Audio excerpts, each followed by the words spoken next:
I'd like to call to order the regular city commission meeting for March 16th, 2021. We please have roll call. Commissioner Drosky. Here. Commissioner Hudak. Here. Commissioner Preston. I know Commissioner Preston's in the house. Yes.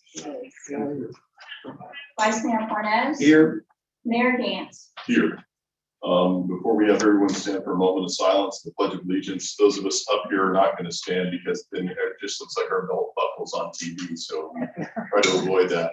But I would like everyone to please keep their thoughts during the moment of silence. Former Deputy Ron Stark was a longtime DSO employee. He worked in the city of Deerfield Beach for many, many years in code enforcement.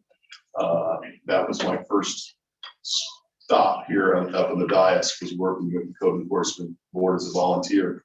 And Ron Stark passed away about a week ago. So everyone can please think of him and his family. I appreciate that. We got a moment of silence, please.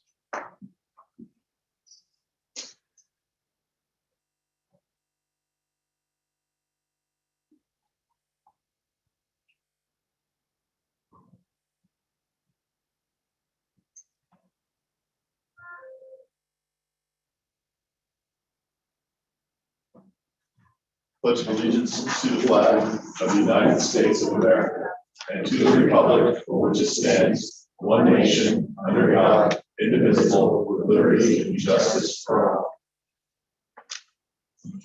If we could have approval of the city commission meeting minutes from the regular city commission meeting minutes of February 16th, 2021 and March 2nd, 2021. Motion to approve. Second. Motion by the vice mayor, seconded by Commissioner Preston. All in favor say aye. Aye. Those opposed? Okay, acknowledgement of our city board meeting minutes, the Hillsborough Inlet District meeting minutes from January 25th, 2021, code compliance meeting minutes from January 12th, 2021, and the education advisory board meeting minutes of March 4th, 2020. Motion to approve. Second. Motion by the vice mayor, seconded by Commissioner Preston. All in favor say aye. Aye. Those opposed? Okay. We have our presentation and remarks for the outgoing, or I should say incoming electeds. Vice Mayor Parnas, I'll let you go first.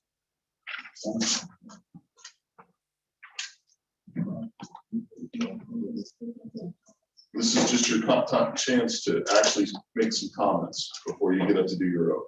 Okay, and first I want to thank all the citizens that supported me in my re-election.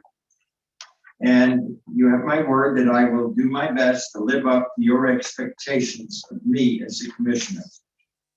Again, I want to thank all of those. And please understand, whether or not you voted for me or not, I am your commissioner. If you're in District 3 or the rest of the city, and I will treat you equally with respect and listen to you regardless of political party. This is a non-political position in terms of work. We do what we can to help our citizens. We don't ask what political stripe you wear. And I promise to keep that. Thank you, Vice Mayor.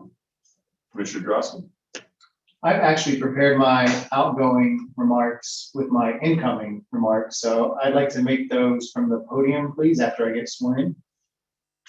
Okay, that'll work. Thank you. I'm going to do the same thing, if that's all right. So if we can move forward.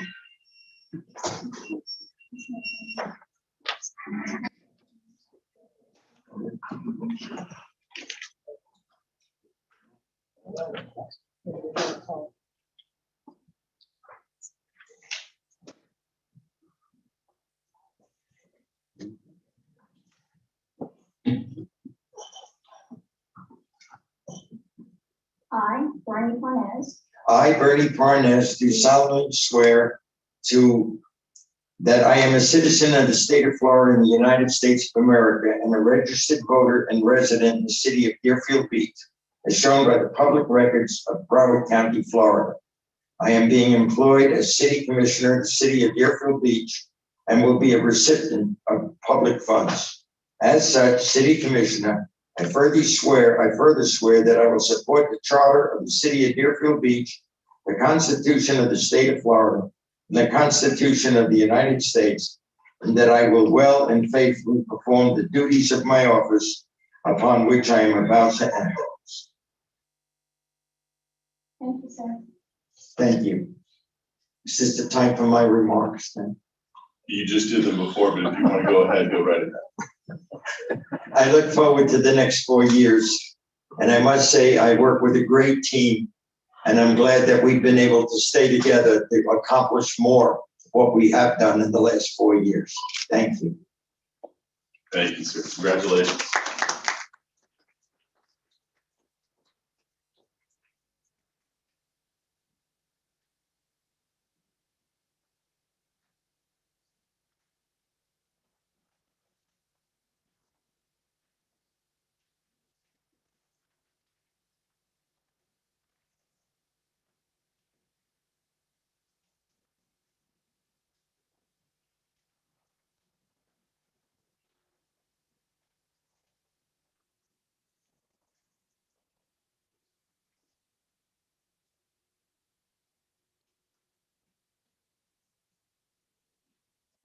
Read it, I'll do it. Yes, I think I'll do it. yes, sir.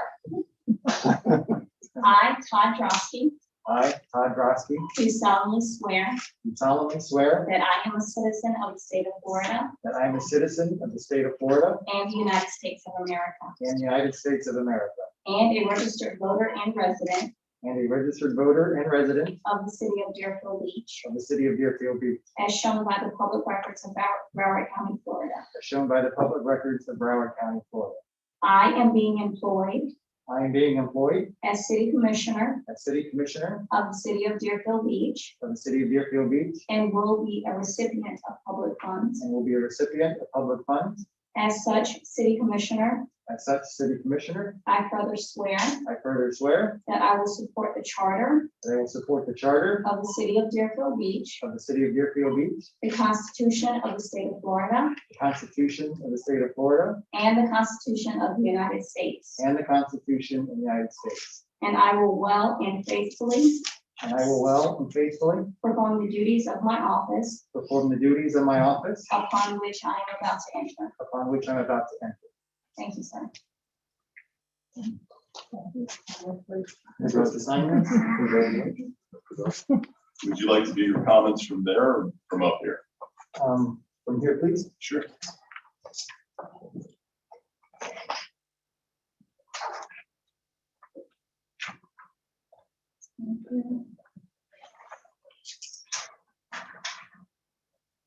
I don't remember the oath being so long last time. We had to expand it just for you. Apparently so. So this is my third swearing in. My first swearing in was in 2017 as commissioner, 2019 as vice mayor, and now 2021 as commissioner again. And all three times that I've been sworn in, I've used the same Bible.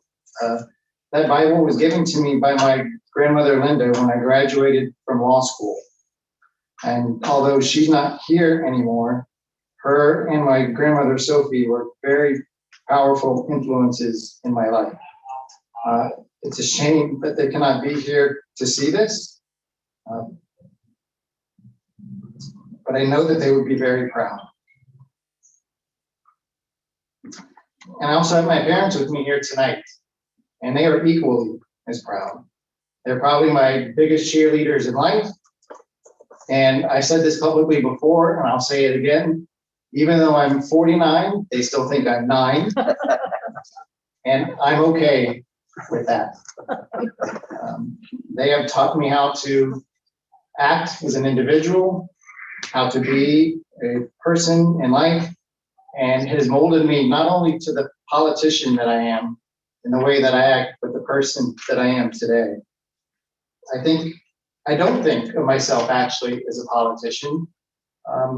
You kind of think more of those for people that are up in Washington. Here in Deerfield Beach, we're trying to pave roads and take care of the needs of our residents. That's not politics. That's just helping our residents out for what they need on a daily basis. And that's what I enjoy doing most. So it's these concerns that we deal with every day That's why I'm here. And I think that's why I was reelected unanimously, actually, or unopposed by the residents in my district. So to my parents, although I don't say it enough, I love you. I also have here with me tonight my longtime friend and campaign, who were you, Joe? The campaign treasurer for both of my campaigns. So we're 2 for 2, Joe, and we've got 2 more to go. And what 2 those are remain to be seen. I also have online family and colleagues from Florida. I have family from Charlotte, Atlanta, Dallas, Washington, D.C., and Morgantown, West Virginia that are all viewing this tonight. And to my family, I say thank you for joining me and being a part of my evening. To my donors, I want to say thank you as well. Campaigns require money to get messages out. And to those of you who donated without me even asking, I want to thank you very much from the bottom of my heart. And to those of you who were going to donate and waiting to see that I had an opponent, I thank you as well. This was going to be a very strong campaign had we had one, but it wasn't meant to be this time, and I'm not really sad about that, actually. And lastly, I want to thank the residents of District 4 for supporting me throughout the last 4 years. I have been there for you. I have worked very hard for you. I am accessible for you. We've come a long, long way in the last 4 years, but we still have a long way to go. So let me just quickly go through where we came from. So I have the first Saturday of every month. I have office hours. Pre-COVID, they were in person here at City Hall. Now they're virtual. Every Saturday for the last 4 years of the first month, I've had Saturday office hours. Every Friday, I send out a newsletter that I write myself to my constituents, letting them know what's going on in District 4. Early on, I was partially responsible for bringing the second bee apiary in Broward County to Deerfield Beach. I have been to more meetings than I can count on any occasion for Southwest 10th Street, fighting for the city of Deerfield Beach for a project that everybody around us wants as big to be possible, but we have residents living on this corridor. I am your representative to the National League of Cities and the Broward League of Cities. And in 2023, I will be the president of the Broward League of Cities and bring unprecedented attention to our great city. And lastly, and probably what I'm most proud of in the last 4 years, is the financial stewardship that we have brought to this city. Not only has there not been a millage increase, it has actually decreased since I've been in office. And that takes into account in 2017, Hurricane Irma that we had, if you all remember that, and the great debris that caused and the millions of dollars that it cost our city. And not to mention the COVID pandemic that we are in now. We went through 2 major events in our city, and we have not increased the millage rate for the residents at all. But where are we going for the next 4 years? For District 4, we have a lot we can still accomplish. We have the FAU recommendations for the Four Corners area that can be implemented to bring much needed redevelopment to our western neighborhoods. The Deer Run neighborhood is in great need of stormwater management. And in fact, there's a plan in Tallahassee right now to bring stormwater management to that particular area, because with any rain, that neighborhood floods. And so not only will that bring much needed relief to the residents in that area, but it will also bring jobs to western Deerfield Beach. To my friends in Independence Bay and Waterways, protecting you from industrial encroachment and possible landfill expansion.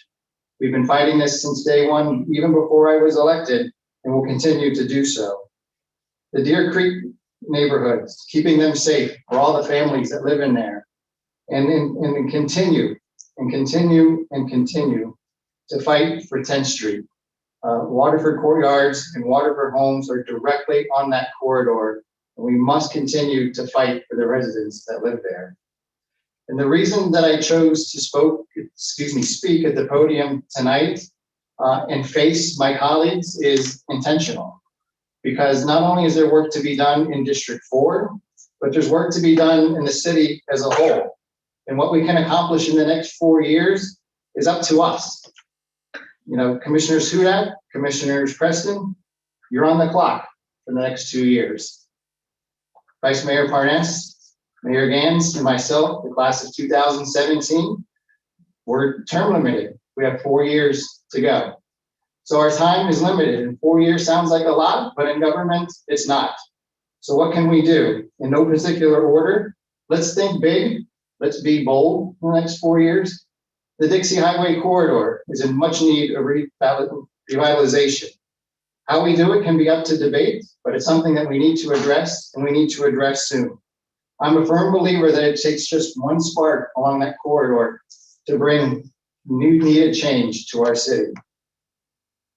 Let's look at and maybe embrace P3 opportunities that we have in our city. We have a huge park that is sitting there undeveloped. We have space around here at City Hall. We have assets in the city of Deerfield Beach. Do we leverage them or not? Let's have that debate, and let's move that debate forward.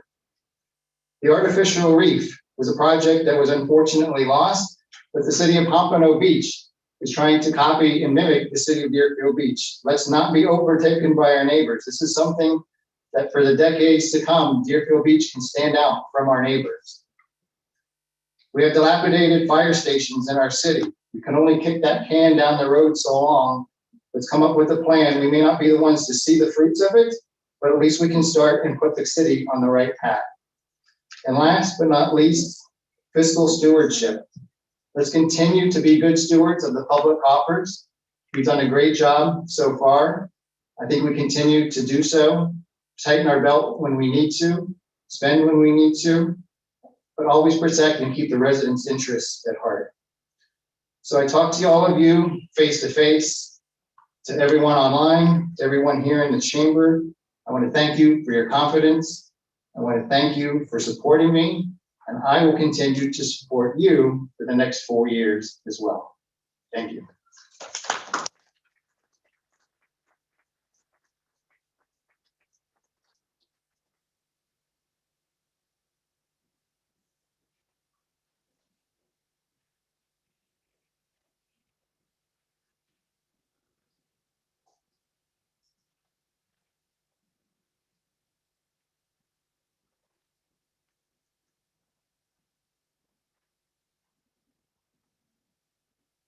A while since I've been on this side of the podium. Ready? Yes. I, Bill Gans, solemnly swear I, Bill Gans, do solemnly swear that I am a citizen of the state of Florida that I am a citizen of the state of Florida and of the United States of America, and of the United States of America, and a registered voter And and a resident and a registered voter and resident of the city of Deerfield Beach, of the city of Deerfield Beach, as shown by the public records of Broward County, Florida. as shown by the public records of Broward County, Florida.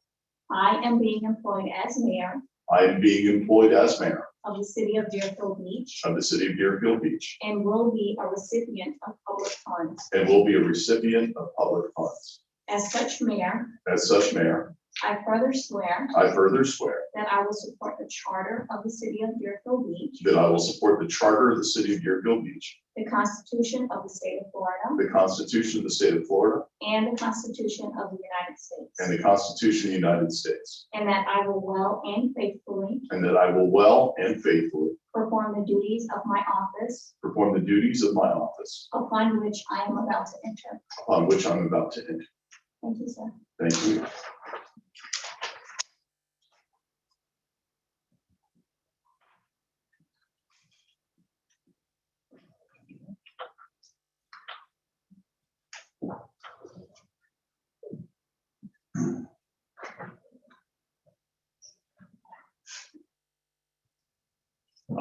First off, I would like to thank all of the citizens of Deerfield Beach for their support, their encouragement, their feedback. It is an honor to be the mayor for a second term. It's an honor to be one of the first mayors in several decades to run unopposed. I don't chalk that up to voter apathy. I think it is a testament to the fact that the job that we are doing satisfies the majority of the residents. And I am truly honored to represent them. And I'm going to continue to do that, whether we see eye to eye or not. I will always have an open ear, and I look forward to serving you for another 4 years. This will be 4 years that will add to already 12 years in office for me. The people that I really want to thank right now is my family. My daughters were 6 and 9 years old when I first decided to try to earn a spot up here on the dais. It's a lot of missed meals, a lot of events. Their mother, Chris, has done a fantastic job of filling in for me when I wasn't there. Their sacrifices are something that I will never forget. And I am completely indebted to them. And I love them very much. And I want to thank them from the bottom of my heart for all the time that I was away. And I sincerely appreciate their love and support. Commissioner Drosky made a great point talking about we don't see ourselves as politicians up here. I think what we all are on this local level of government is really citizen advocates. And that's something that I take a lot of pride in. We make the tough decisions. We make the tough decisions that others are either too afraid to or don't want to. We take the slings and the arrows. We take the smears, whether they be on the internet, in print, or in person. Everyone has either an agenda, or sometimes are misinformed, or sometimes just simply don't like the decisions that we have to make, but we do make the tough decisions. I want to thank my colleagues, both past and present, and the ones here present, I will say, this is usually a swearing at ceremony instead of a swearing in ceremony. I am proud that over the past 4 years that we have brought peace to the city of Deerfield Beach when people look at their government.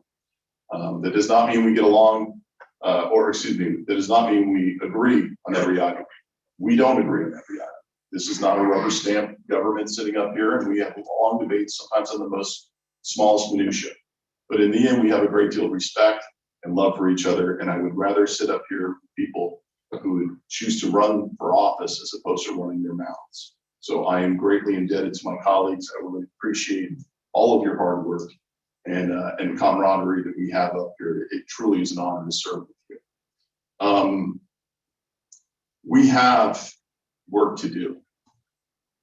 There are projects that we inherited when I first took office that really have been issues that had been kicked down the road and landed in our laps. When I first took office, it was the great real estate bust that we had, and one of the worst times we've had since the Depression here in the United States. We inherited a $16 million deficit, and we're able to pull ourselves out of that.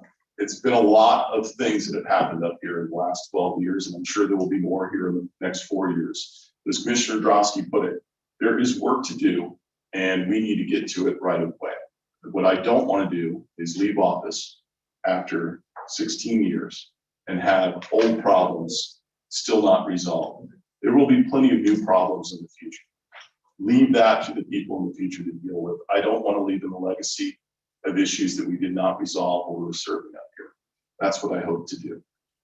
To all of our staff, thank you for doing a fantastic job of making us proud here in the city of Deerfield Beach. And again, to my mom, my dad, and my entire family for all their love and support, I greatly appreciate it. I'm humbled and honored to serve again as your mayor here in the city of Deerfield Beach. Thank you.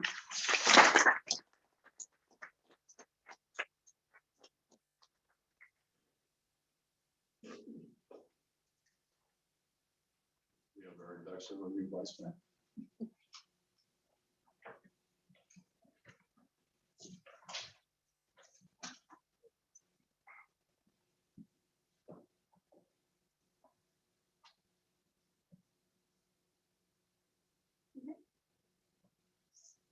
I, Ben Preston, I, Ben Preston, do solemnly swear do solemnly swear that I am a citizen of the state of Florida that I am a citizen of the state of Florida and of the United States of America, and of the United States of America, and a registered voter and resident and a registered voter and resident of the city of Deerfield Beach, of the city of Deerfield Beach, as shown by the public records of Broward County, as Florida. shown by the public records of Broward County, Florida.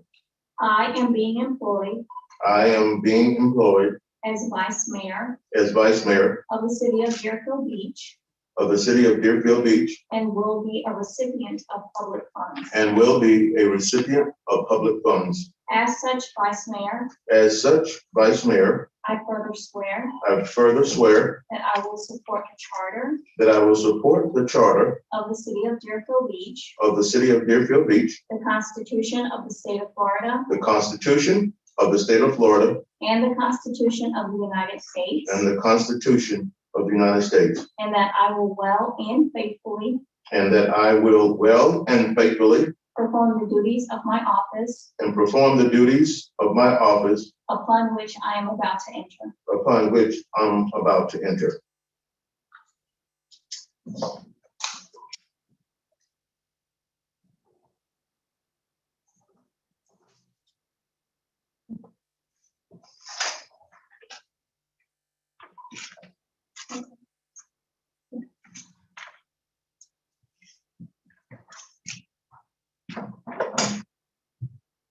It is an honor to be here today, and not so much necessarily for being vice mayor. For you see, during your term, everyone gets a crack at it for a year.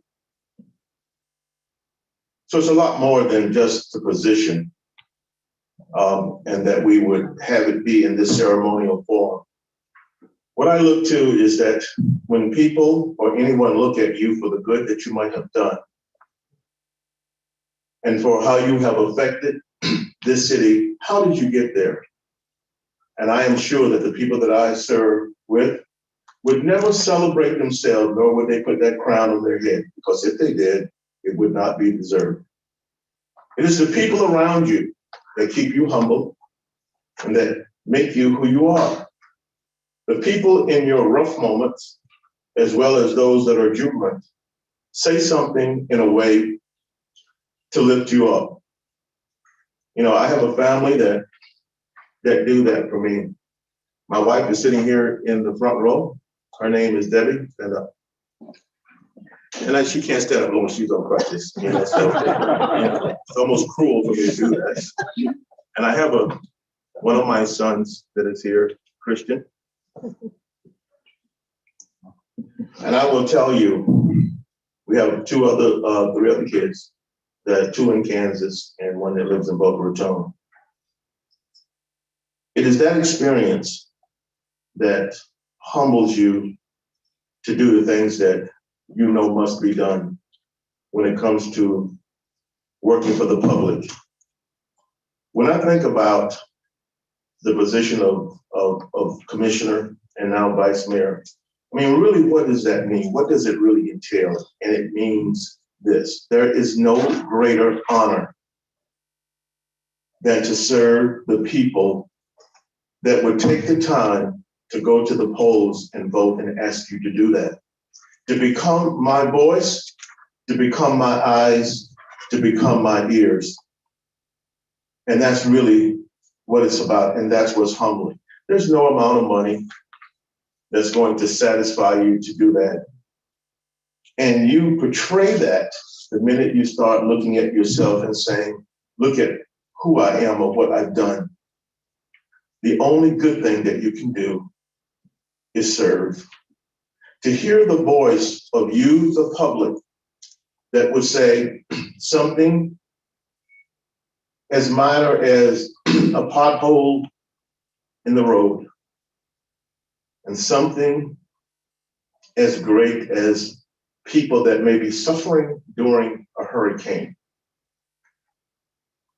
And it's those kinds of things that put you in a position, because you're always thinking about the people that are behind you, to always do a good job to lift them up, to let them see that they must believe in government. You must believe in government. We live in the best country in the world. There is no better. There is no greater. And if we don't forget that, then democracy will be challenged, and it may fade away. Benjamin Franklin said that if you want to really test it, give them power and see how they handle it. Because if you give a man power or a woman and they serve themselves, then they have served very little and they will get very little done. I stand before you to tell you that I've worked with some extraordinary people. The mayor talked about that we don't agree a lot. We don't. But it's not frivolous. We debate it. And the most that you can ask for is the people that represent the position is to take the opportunity to really look at what they're doing and how does it affect people. It's not about your ego. It's not about being on the right side or the wrong side. For the people who ask you to serve, there's only the right side, and you have to look at it that way. We vote on things that has to do with safety, public safety, BSO, people who put their lives on the line to serve. Our vote in certain things matters. It is not frivolous. The fire rescue, I stand before you as Deerfield Beach's first African-American firefighter. That came with challenges. And we must also understand that when our fire department and our paramedics are going into people's homes when it's burning, when people have had all kinds of challenges, that too is a huge challenge. And we must make sure that every vote, everything that we do must ensure to the best of our vote, their safety, because they are truly important. And that comes with serving.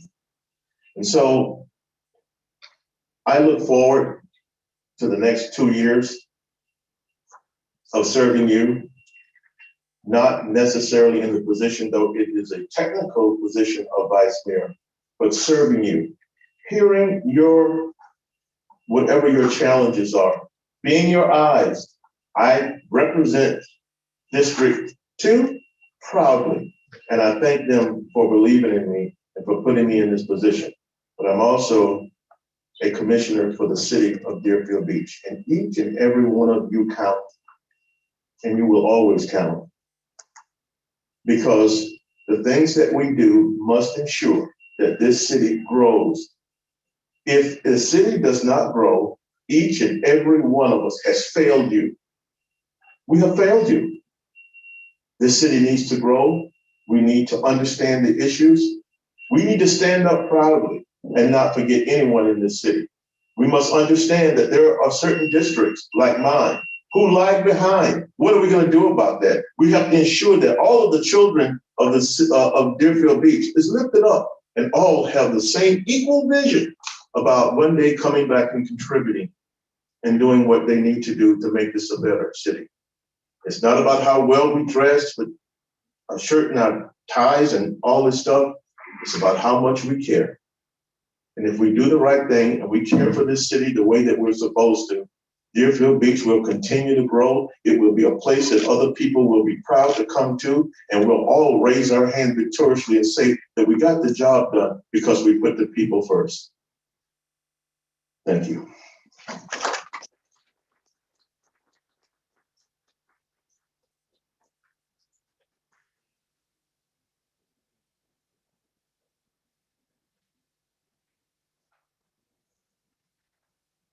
Our lot selection for the vice mayor for 2023 and 2024.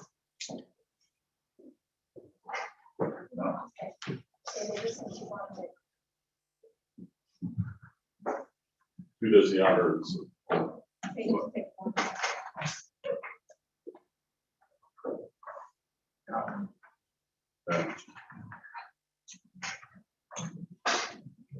take it the other, right? Make sure you pick the right one. Only one left.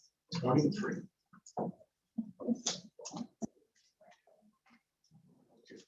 Okay.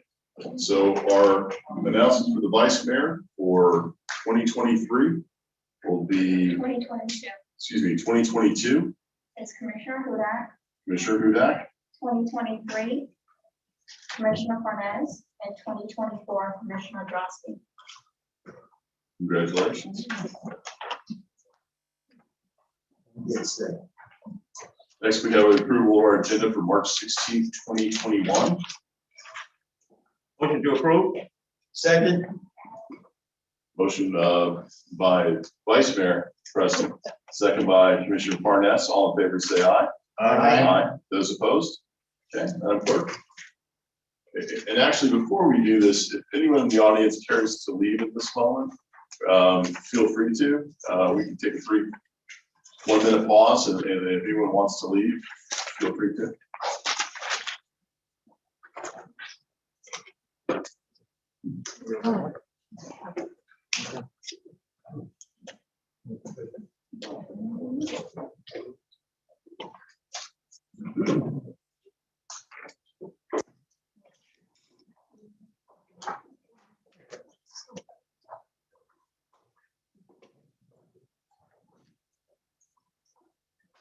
Okay, Madam Clerk.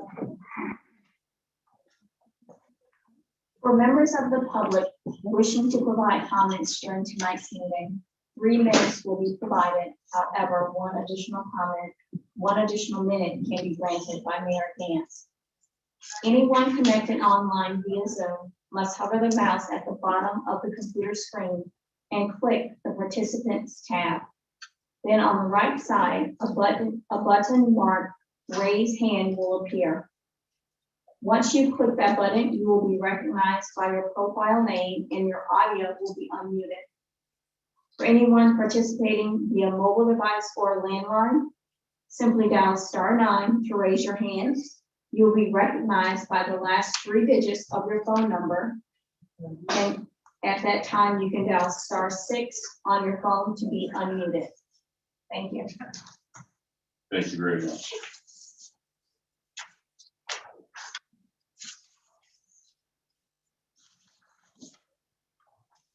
The next item we have is a proclamation presented to the National Surveyors Association in recognition of National Surveyors Week. And I know, and we're honored here to have here tonight, Jody Keith Lakowick from Chief Executive Officer of Keith and Associates. Before I read this proclamation, I see that, yes, she is here with us tonight. The National Surveyors Week was established by the National Society of Professional Surveyors as an annual event to bring public recognition to the surveying profession, the vital services surveyors provide to the advancement and betterment of human welfare. Surveying has been a part of the advancement of civilization since the beginning of recorded history. It's necessary to plan and build most earthbound projects. The first examples of the history of land surveying date back to the ancient Egyptians during the building of the Great Pyramid of Giza in 2700 BC. Surveyors were even instrumental in the settlement of the United States, including 3 of the U.S. presidents on Mount Rushmore: Washington, Jefferson, and Abraham Lincoln. Thomas Jefferson developed a public land survey system, the BLSS, that is still used in all states except for the original 13 colonies to describe and sell the lands acquired to the public to help fund the United States and build our country. The Bureau of Labor Statistics says that there are 43,400 surveyors in the United States. Several well-known and respected surveyors in our area were pertinent to the early exploration, development, building, and platting of lands, roads, bridges, and institutions in this county, such as William Bill Keith, James W. and Robert McLaughlin, Eugene Stoner, Maurice E. Berry, Harry Schwibke, James Shishkin, and Robert P. Legg, to name a few. All of these former surveyors have left their marks and looked upon those that came before them. These former surveyors trained and inspired those after them, and those now graduating with surveying degrees will continue in their footsteps and expand with the technology of today to survey, map, and build upon the backbone of this country and beyond. Now, therefore, I, Bill Gans, in the city of Deerfield Beach, hereby do proclaim March 21st through the 27th, 2021 as Florida Surveyors and Mappers Week. Ms. Keith, would you like to speak? Thank you, Mayor. Yes, just very briefly, Mayor and Commissioners, thank you so much. I want to mention joining me with me tonight is Adam Benjamin. He's a leader in our profession and is an officer in our local Florida Surveying and Mapping Society chapter here for Broward County and the surrounding areas. And we just appreciate the city of Deerfield taking the time to recognize the importance of surveyors and mappers in our community and allowing us to participate in our projects in our communities to help protect the public and our land values and just keeping our developments where they need to be. And thank you so much for taking the time to recognize it. Your resolution will go forward to the state level and be distributed statewide. So the appreciation and recognition of Deerfield Beach is much appreciated. And thank you. Thank you so much for all you do. And it's nice to have the legacy continued from your father. And thank you so much for being here tonight. Thank you, Mayor. Next, we have certificates of recognition presented to the BSO Fire Rescue Fire Station 4 personnel for their quick response and dedicated efforts in a life-saving event. Vice Mayor Preston, you sponsored this. I'll let you do the honors.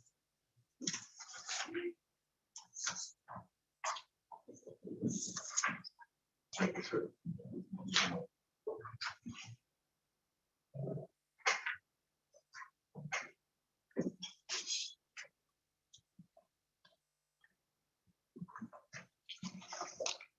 Thank you, Mayor.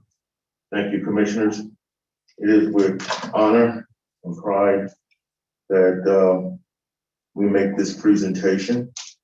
I would like to say to the public, when you see calls like this is your tax dollars at work. And you'll see why as I go through this.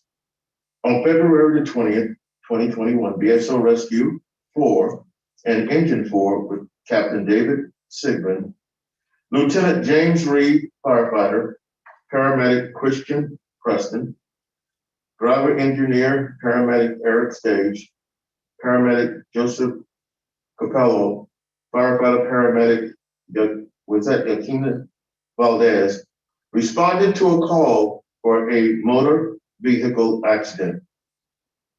When the unit arrived, the scene size up revealed a signal car accident with one patient that presented in an unconscious state with traumatic injuries and with no compatible signs of life. The crew quickly took action to remove the patient from the vehicle and began CPR with advanced cardiac life-saving treatment. This included electrical shock therapy intubation to control breathing, advanced medication therapy, along with auto pulse attached to the patient. The auto pulse equipment performed ideal CPR, securely attached this page only to the proclamations and certificate. In result, the crew was able to obtain and return a spontaneous circulation, which means they got signs back. Signs included the patient displaying breathing, movement, a palpable pulse, and a blood pressure. This is a performance measure that is monitored and discussed for patients' treatment and outcome.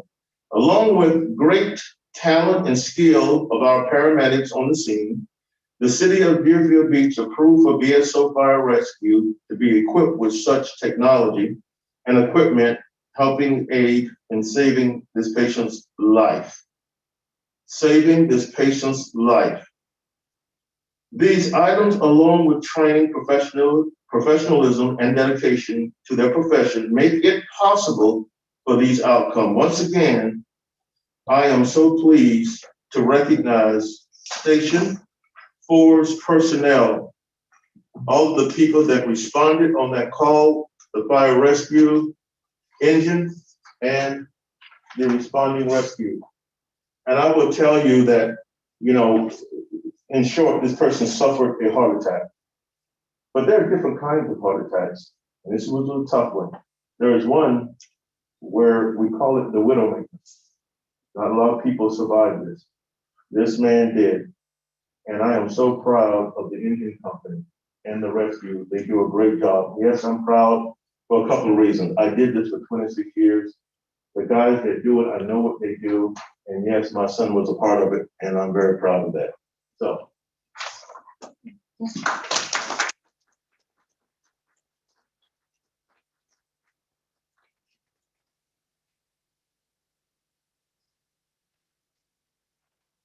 Stand up. Would you like to say something? No. Come on up. Captain, you want to say something?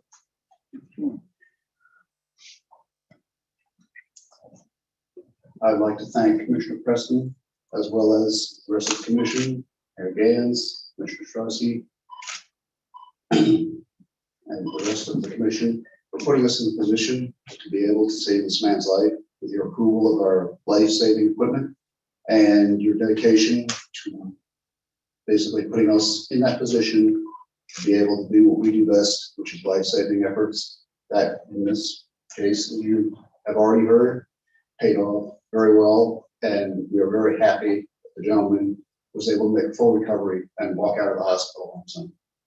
And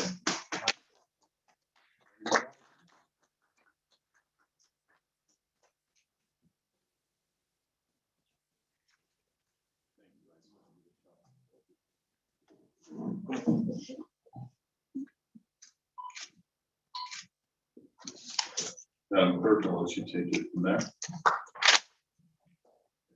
Thank you, Mayor.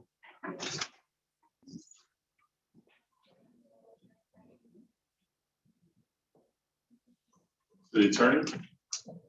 Thank you, Mayor. Item number 3 is an ordinance of the City Commission of the City of Deerfield Beach, Florida, amending Chapter 66, Traffic and Vehicles, Article 1 in general, Section 6613, no through truck zones of the City Code of Ordinances to designate additional streets as no through truck zones, providing for conflicts, severability, codification, and an effective date. And this is second reading. Is there anyone from the public that would care to speak on this item?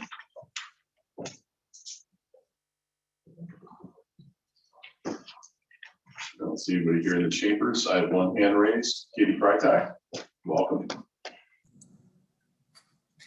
Good evening, Commissioner, Mayor. My name is Katie Freitag, 418 Southeast 2nd Street, Deerfield Beach, Florida, 33441. As I mentioned, my address is 418 Southeast 2nd Street. We have this same ordinance on our street, and it does not deter the trucks.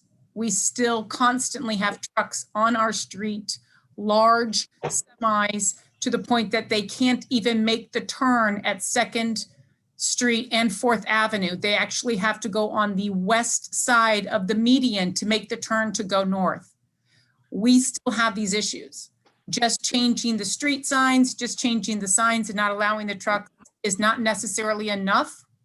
And I just want to bring that to the commissioner's attention and possibly BSO, and also the residents that are going to be on, that are hoping to see some type of slowdown of trucks on their streets. I just want to give everybody a heads up. Thank you.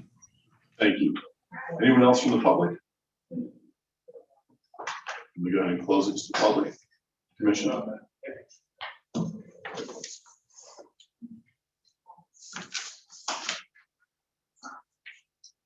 Sure, your light. Your light. Oh, I forget. That's okay. Commissioner Parnas, go right ahead. Motion to approve. Motion, Commissioner Parnas. Second. We have a second from Commissioner Hudak. We have roll call, please. I'm sorry, can you give it a moment? I'm trying to see if Yeah. Oh, okay, no problem.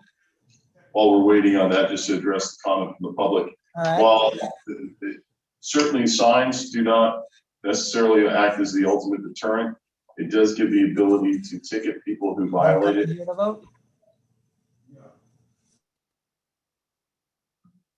Commissioner Hudak?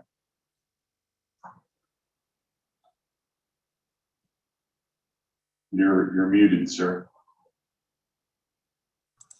There we go. I apologize. I was speaking to Commissioner Preston, who was having some technical difficulties. But yes. Okay, can we do roll call? Thank you. Commissioner Drosky, Yes.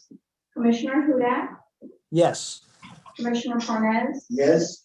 Vice Mayor Preston, Mayor Gantz. Yes.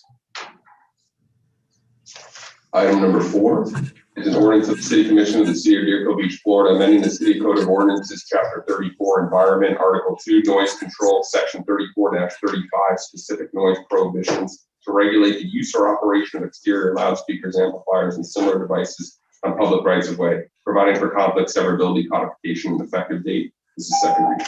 Okay, before we move forward, I want to make sure is the vice mayor connected now?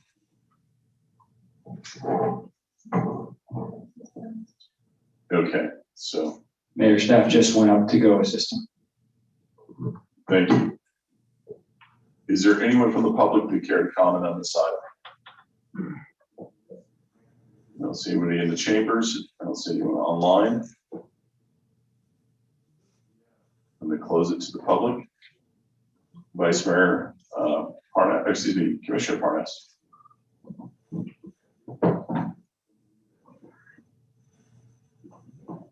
I cannot see how issuing a permit, the same punishment by ticketing, accomplishes anything. We have an ordinance that says 50 decibels, a noise that can be heard from a loudspeaker more than 50 feet is a punishable offense. That pretty much says it all. Issuing me a permit to have a boombox on the street, then I violate it, I get the same ticket. Why do I need a permit? Especially there's no charge for the permit. If I'm going to violate it, I'm going to violate it. I'm going to get a ticket if the police enforce the law. And I think that's the answer. If we want to control noise on streets to prevent accidents, then we need to strengthen the law and make it throughout the city on every street. Not, well, 500 feet from a church, 300 feet from a hospital, 200 feet from a bar, doesn't do it. If you want the noise control, control it, period. People want to boom and misdirect traffic, causing accidents. They're going to do it whether there's a permit or no permit. The punishment is the same, ticket. Why not just enforce the tickets throughout the city, period? I cannot understand how a permit will help this situation. And I cannot support the bill as it is. Thank you.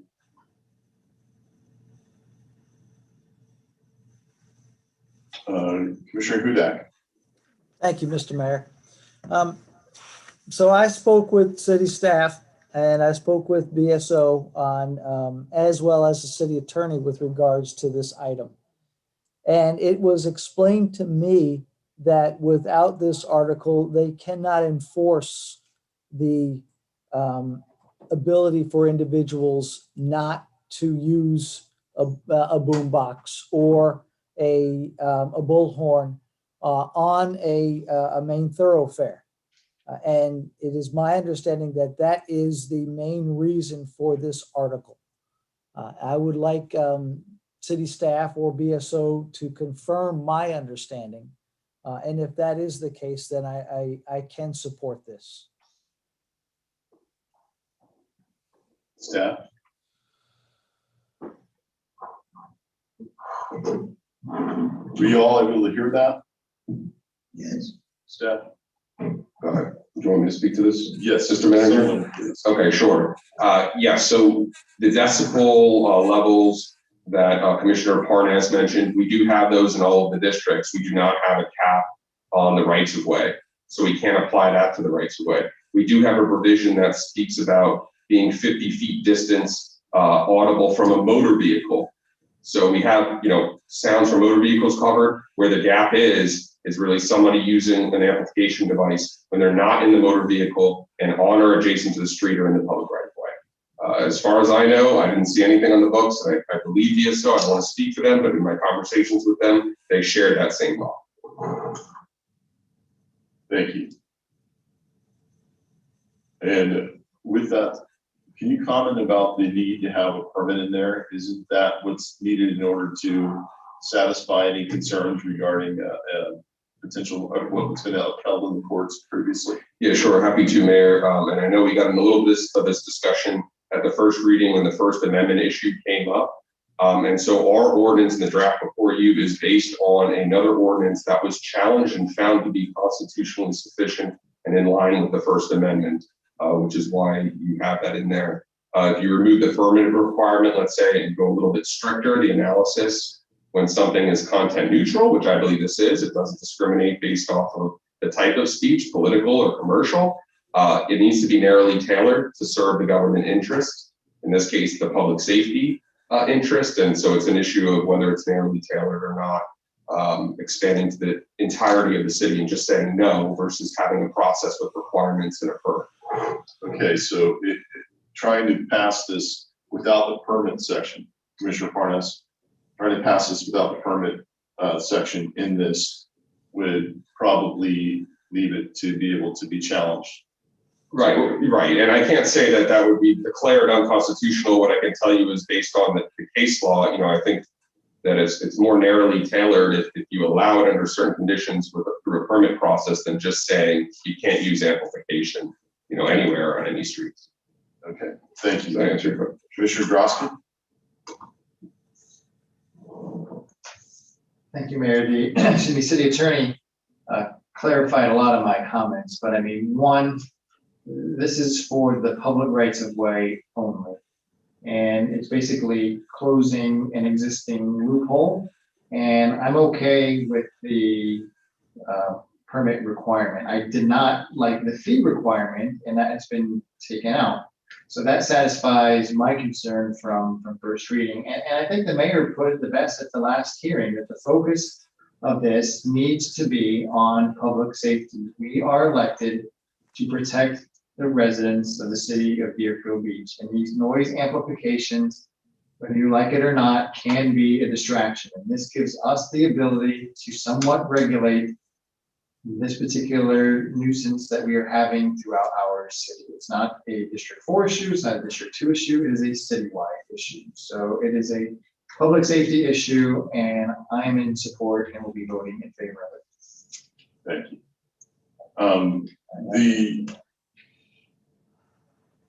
Today on Hillsborough, we had a gentleman get killed here in the city of Deerfield Beach, broad daylight, right just west of Whitewaters Elementary School.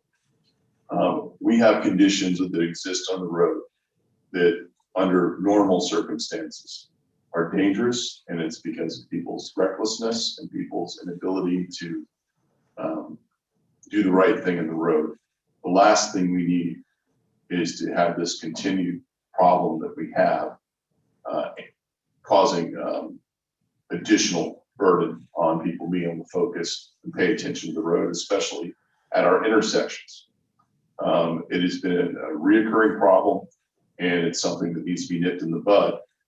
I'm old enough to remember back when they had hot dog sales on Federal Highway in Fort Lauderdale, sold by women in bikinis. And that created enough distraction, or it was just bikinis, bathing suits. It created enough of distraction. They had so many accidents that they banned it.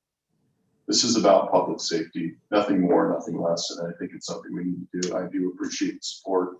I understand that the permit part I do have a problem with as well, but I understand it needs to be in there in order to fulfill a potential necessity when it comes to upholding this in the court of law. So I'm willing to go along with that. I think removing the fee makes a lot of sense. It certainly eliminates the fact that people being restricted in some way that is tied to a financial burden.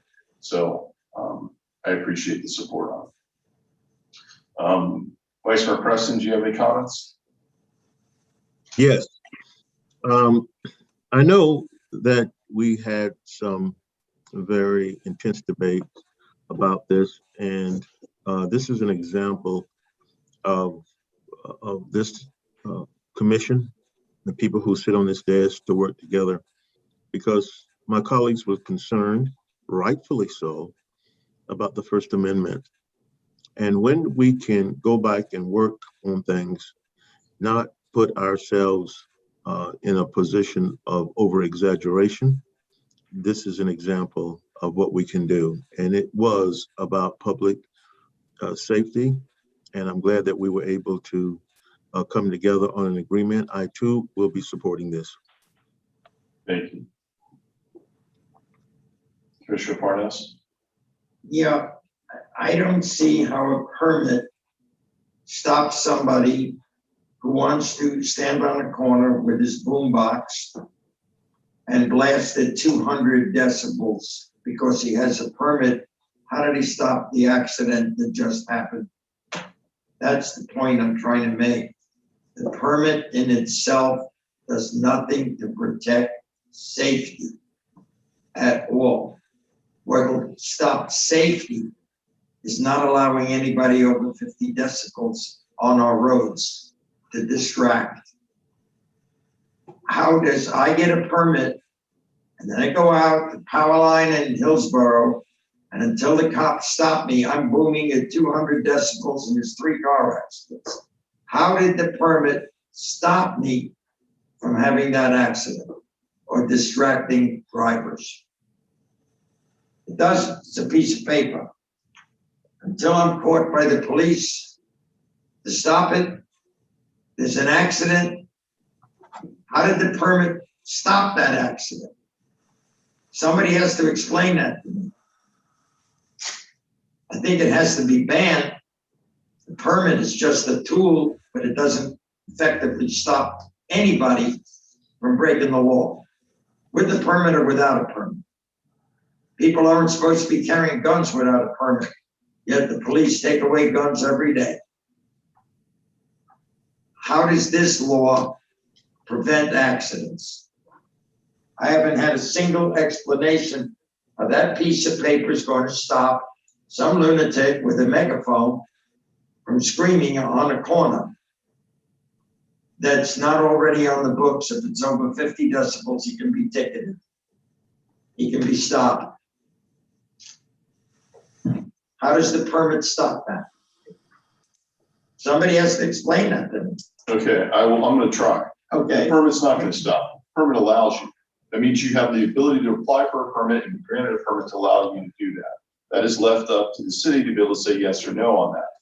So what it does is the 50 decibels does not come into place with our public thoroughfares. We don't have anything on the books that allows BSO to go out there and ticket them and stop them legally. Right now, if they try to do it, there's nothing on the books that would stop them from doing what they're doing. This simply gives BSO the teeth to be able to go out there and do something about it. Now, the permit is only on in this bit of this ordinance, just to make sure there's not an issue, should this be challenged in court, that we do have the ability to grant a permit should we choose to do that. Is that, have I summarized that correctly, City Attorney? You have, Mayor, and there are regulations in there for making that choice as well. It's spelled out. So the permit, you know, no, you can't stop anyone from going out there and doing it, but this law at least allows BSO to be able to go out there and do that as soon as they start. How is the decibel law now? It doesn't apply to the thoroughfares. Then why not make the code include thoroughfares? That's what this is. That's what this does.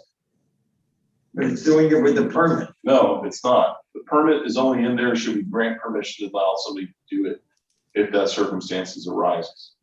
Okay. That's all. Commissioner Grosky. I call the question. Motion to approve. All right.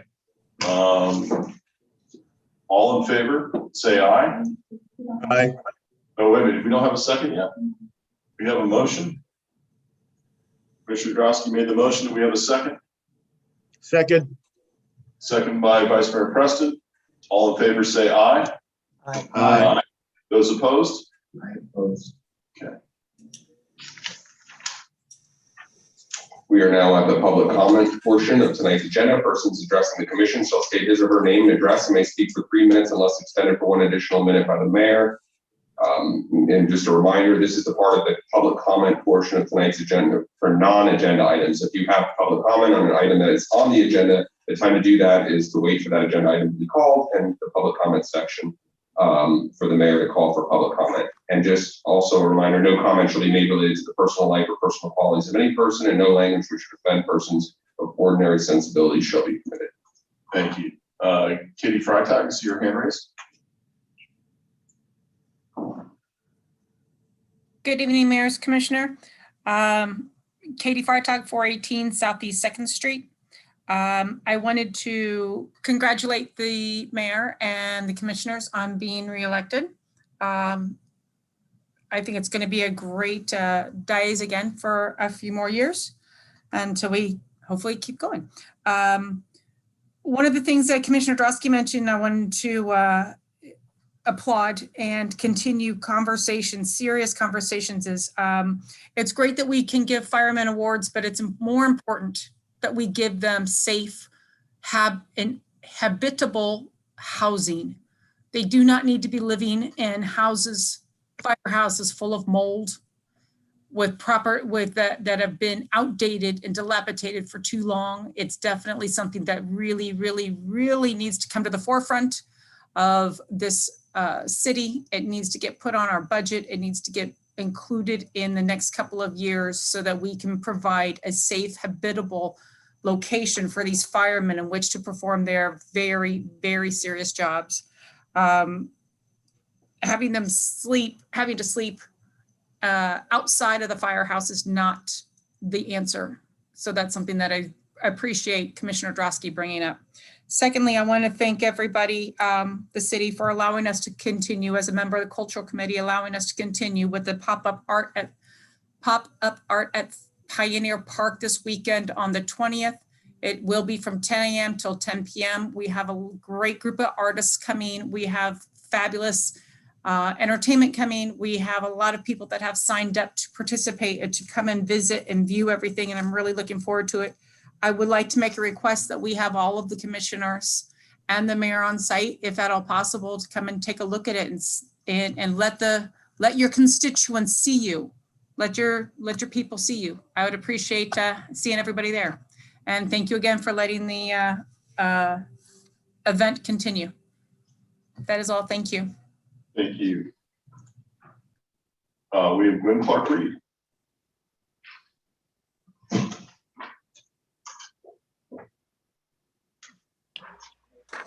Gwen Clark-Reed, 1430 Southwest 6th Way, Deerfield Beach. Mayor, did you open the last item to the public? Yes, I did. I'm sorry, I missed it then because I had a question. Anyway, congratulations on the re-election of those who were up for office, and looking forward to seeing the city progress. And I'm sure that you will work together to see that things move ahead in this city. I hope that we're all able to work together for the next 4 years. Thank you. Thank you very much. I don't see anyone else online. Anybody in the chamber care to speak? Come up, name and address for the record, please.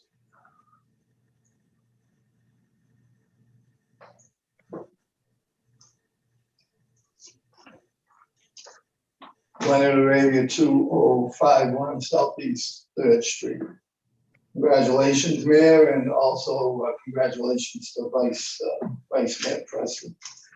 I'll be very brief. At the last commission meeting, I requested a poll of the commissioners as to whether they visited the site on South Ocean Way, which is questioned now as far as a safety issue. Also, whether they considered it a safety issue after they visited and saw the existing conditions.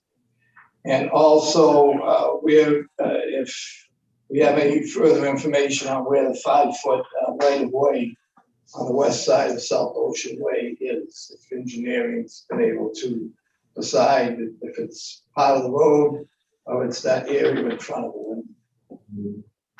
And one other thing, there's been some indication that this is a crusade just for me, because I want to walk my dog along South Ocean Way. This is not a crusade for me personally. It's a crusade for anyone who wants to walk their dog along the ocean in Deerfield Beach. We have a very short beach area for a very, very large town. A lot of people like to come to the beach and walk with their dog, and that's what this issue is to me. Thank you. Thank you very much. Anyone else from the public? Let's see, anyone online? I'm going to close it to the public. And let's see, the item, and I think that's all the issues there. I believe the last meeting it was clarified. And Mr. Santucci, do we have staff or someone wants to clarify that there isn't 5 feet? I don't know where that came from. There is not, Mayor. We did confirm that with our city engineer, and we're happy to provide the resident with that information. I get him back in contact with the city engineer to provide clarification again. Okay, thank you very much. And I think also at the last meeting, we all looked at each other and decided whether or not they thought it was an issue. And I don't think that has come back up. I think if you walk in the road, yeah, it's an issue. It's a safety issue. If you don't walk in the road, it's not a safety issue. So I think that's, I believe that hopefully that answers your question. Okay, next items. Item number 5 is a resolution of the City Commission of the City of Deerfield Beach, Florida, appointing Sophia Gale to the Historic Preservation Board, providing for an effective date.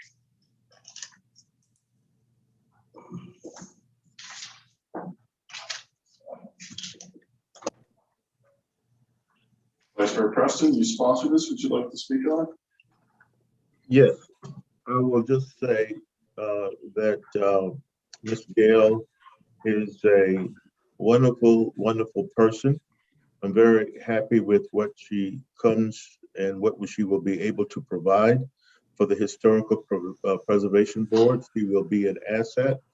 And, you know, I'm just really, really happy with having a person like her be on that board. This is really a good thing. And so I hope my colleagues have read the backup and that they feel the same way. Thank you. Is there anyone from the public that care to comment on this item? I don't see anybody in the chambers. I don't see anyone online. I'll close it to the public. Vice Mayor, is that a motion? That is a motion to approve. Second. We have a second from Commissioner Parnas. We have all in favor say aye. Aye. Those opposed? Okay, passes unanimously. Okay, item number 6 is a resolution of the City Commission of the City of Deerfield Beach, Florida, appointing Gloria Desalat and Barry McMillan to the African American Heritage Board, providing for an effective date. This is put forward by myself and Commissioner Parnas. Is there anyone from the public care to comment on this item? I don't see anyone. I'm going to close it to the public. Commissioner, would you like to make a motion? Motion to approve. Okay, we have a motion from Commissioner Parnas. Was that a second by the Vice Mayor? Yes. Okay. All in favor, say aye.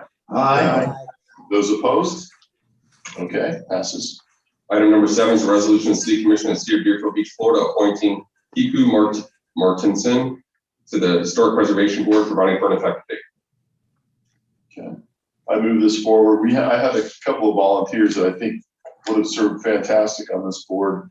I think one of the key things that the expertise that Kiku brings to this board would be her knowledge when it comes to real estate.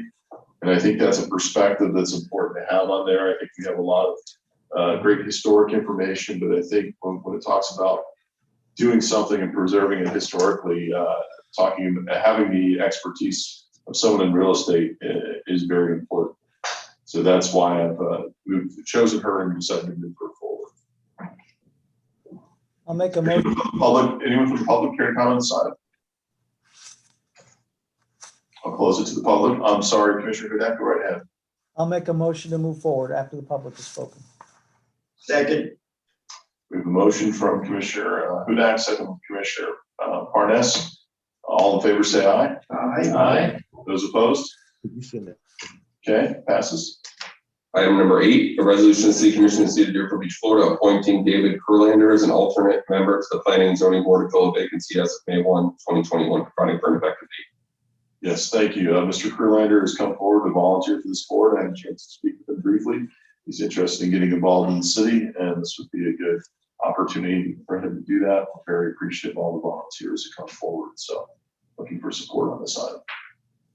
Anyone from the public care to comment on this item? Not seeing it. I'm going to go to close it to the public. Motion to approve. Thank you. Motion from Commissioner Parnas, second from Commissioner Hudak. All in favor, say aye. Aye. Those opposed? Aye. Okay, passes. Mayor, you have one item on consent tonight. Generally, if there's one item, I usually read the title and vote on it. Any objections to stuff tonight? No. Go right ahead. Item number 9, a resolution of the City Commission of the City of Deerfield Beach, Florida, extending the state of local emergency regarding COVID-19 until April 17, 2021, authorizing the city manager to take appropriate actions, providing for an effective date. Okay. Is there anyone from the public here to comment on this item? I'll close it to the public. Commission. Yes. Please. Motion to approve. Thank you, Commissioner Parnas. Second. Second from Commissioner Hudak. Thank you. All in favor? I think we might have to do a roll call on this. Let's do a roll call. Commissioner Drosky, Yes. Commissioner Hudak, Yes. Commissioner Parnas. Yes. Vice Mayor Preston, Yes. Mayor Gantz. Yes. Item number 10 is a resolution of the City Commission of the City of Deerfield Beach, Florida, accepting the certified election results of the municipal election held on March 9, 2021, as provided by the Broward County Supervisor of Elections, providing for an effective date. Anyone from the public here to comment? I think they commented on election day. I'm going to close it to the public then. Motion to approve? Second. We have a motion from Vice Mayor Preston, second from Commissioner Parnas. All in favor, say aye. Aye. Those opposed? Okay. Item number 11 is a resolution of the City Commission of the City of Deerfield Beach, Florida, supporting the road improvements project on Sample Road from Northeast 3rd Avenue to Dixie Highway and Northeast 3rd Avenue from Sample Road to Hillsborough Boulevard, providing for implementation and an effective date. Okay. Is there anyone from the public who would care to comment on this item? Not seeing any, I'm going to close it to the public. Commission. Motion to approve. Second. All right, we have a motion from Commissioner Parnas, seconded by Vice Mayor Preston. All in favor, or You're okay. yeah, okay, all in favor, say aye. Aye. Those opposed? Okay, close it. Item number 12, a resolution of the City Commission of the City of Deerfield Beach, Florida, approving a special event permit application submitted by Blue Water Movement, Inc. for the Saltwater Slam and Showdown at Sullivan Park, 1633 Riverview Road, from 4 p.m. to 8 p.m. on June 12, 2021, and August 14, 2021, providing for cancellation of the event if necessary for public health and safety concerns, providing for an effective date. Okay. Staff, I know there were some concerns, so we had all that ironed out. We have, Mayor, we are in agreement with the application, the resolution as provided to you tonight. We did speak to the applicant, and I believe that they are comfortable with it as well. I believe Mr. Jamie Brun is also on the line as representative for Blue Water. Excellent. I'm going to open it to the public then. Go right ahead, sir.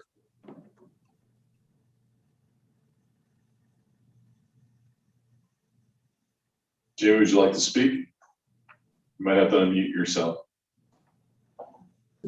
Can you hear me now? Yes, sir. Okay, perfect. Again, thank you. I appreciate the opportunity to speak briefly. These two. And I'm so sorry, Jamie, if you could give us your name and address for the record, please. Okay, I'm sorry. Jamie Bond, Blue Water Movements. I operate a business in the city of Deerfield and I reside in Pompano Beach, Florida.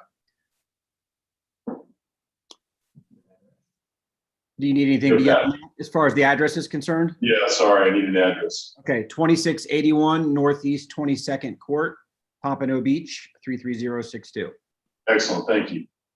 And again, as I was about to say, so these two events are a part of a local fishing series here in South Florida. And we did have the opportunity to host our August event last year at Sullivan Park. As you guys know, it's an absolutely beautiful property. I think it's a showpiece property in the city of Deerfield. And we're just excited for the opportunity to be able to work together with the commission, the Parks and Rec Department, and just to bring a fantastic event that many of your local residents participate in, as well as other anglers that travel in from out of town. And it's also a great fundraiser for a local charity called Mission Fishing, which we help raise some very significant funding for children, adolescents with severe disabilities. So we look forward to the events, and we appreciate your support. Excellent. Thank you so much. Is there anyone else from the public who care to comment? I'm going to go ahead and close it to the public then. Motion to approve. We have a motion from Commissioner Parnas. Commissioner Hudak, you have your hand raised? Yes, I do. Thank you very much. I can tell you that last year when we had this event, the concern I had was the effect it would have on our residents over by Sullivan Park. And they fully supported it. It was a tremendous event. Everybody had a wonderful time. The event sponsors were very conscientious with regards to the residents that live over there. And so I'm very excited that they've decided to come back to Deerfield Beach, because it was an absolutely tremendous event. And I will definitely second Commissioner Parnas's motion. Excellent. Thank you, Commissioner Hudak, and thanks for that feedback on this. We have a motion and a second. We have a roll call, please.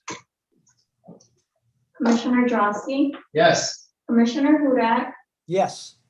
Commissioner Parnas, Yes. Vice Mayor Preston, Yes. Mayor Gantz. Yes. Item number 13 is a resolution of the City Commission of the City of Deerfield Beach, Florida, approving an agreement with Broward Sheriff's Office for police services for a 5-year term, providing for execution and effective date. Before we get into this one, I just want to say I did have a phone call today with Sheriff Gregory Tony, and it was a good conversation. I know staff has had some concerns with asking for the ability to have a say, at least one veto a year, in people moving that are involuntarily moved in or out of our city. And unfortunately, that's something that, and I think our big concern with that is not so much that we can have a say and kind of lord over it, but really what it is as our goal of having community policing and having the public be comfortable with the people that we have on our streets, especially those in a position in which their job is primarily to deal with the community, to deal with our not just our residents, but our businesses here, and develop those relationships. When they are transferred out, it certainly has an effect and sets us back. And we've seen it not only here recently, we've seen it in the past as well, and it's something we were hoping to avoid. It is my understanding, and speaking with the sheriff, that isn't taken lightly. Sometimes there are circumstances that they are not, there are specific reasons to do it. And the last one that we had, there were some specific reasons in which it needed to be done. And whenever these moves are, it gives them the ability to do what they need to do, because there are things going on within BSO that they have to handle in a certain way.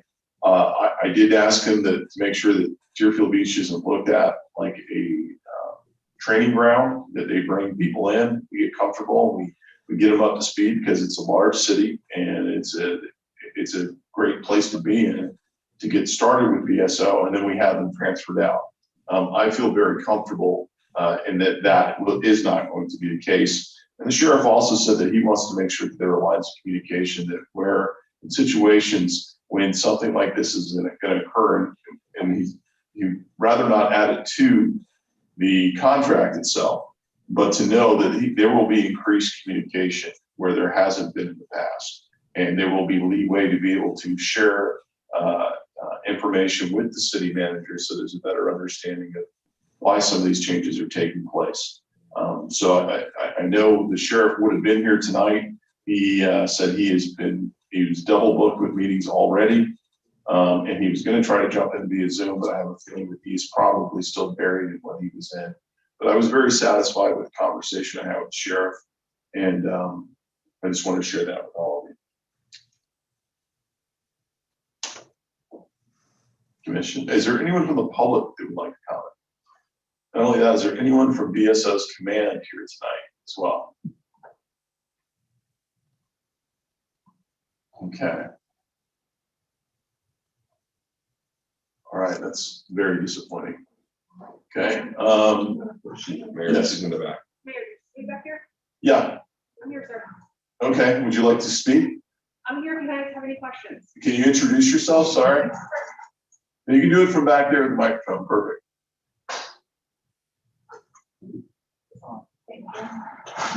Hi, good evening, Major Russo with the Broward Sheriff's Office. Okay, Major Russo. Thank you. All right. I'm going to go with the public first, and then I'll go with the commission if that's all right. Gwen Clark-Reed.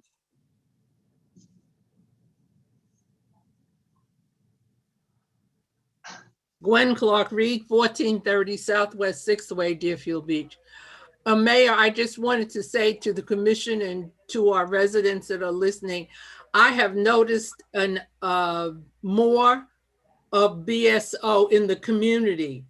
The vehicles driving in and out of the community all hours. I know during the daytime, I've encountered them several times coming in and out of the community. So I do want to say that there has been more of BSO being noticed in, at least where I live in District 2 over the past month or so. Excellent, thank you.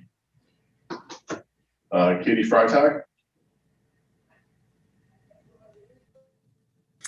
Hi, good evening, Mayor, Commissioners. Katie Freitag, 418 Southeast 2nd Street, Deerfield Beach, Florida, 33441. I also agree, Mayor. I work with many different organizations throughout the city. Everybody knows me. I volunteer everywhere. And I work with a lot of different BSO officers on a regular basis, not only at the food drives, through Kiwanis events, volunteering at the different city events, and have gotten to know many of them. And I also agree that there are times when we do not, we get comfortable with the people that we're working with in the community outreach programs and various departments that we learn to rely on, and we can actually know that when they need us, we're there for them, and when we need them, they're there for us as well. And it's just disheartening when we do get a nice team, and it's taken us a year or two to get that team molded to how we can get them to work with everybody and get everybody situated. And then all of a sudden, it's within a year, it's all torn apart again, and we're back to starting to get everybody back in again and get them trained on who we are and what we do in the community, what we give to the community and what we expect them to give back to us in the community. And hopefully maybe Sheriff Tony will start to understand that those characteristics that we take from these officers and that they take from us will be a little bit more lenient. They won't take people away from us after only a year and a half. As you mentioned, we shouldn't be a training ground for BSO. We want to develop long-term relationships with these officers. And the only way that they're going to get any kind of trust in the community is that the community sees the same ones on a regular basis for more than just a year or 18 months. Thank you. Thank you very much, Ms. Freitag. Anyone else from the public? I'm going to close it to the public. Commissioner Hudak. Thank you, Mr. Mayor. I had the same conversation with our police chief earlier today. And, I have tremendous amount of respect for our chief, for our XO, and for the men and women who serve to protect Deerfield Beach. It is, a shame that as soon as we develop a relationship with them, they are, it seems that they're transferred to other cities. And I'm sure they're enhancing those cities like they've enhanced ours. You know, being with BSO does give those officers a lot of opportunity career-wise. So I'm tremendously glad that we are affiliated with BSO. I would have really liked to seen some more BSO leadership attending this meeting, even if it was via Zoom.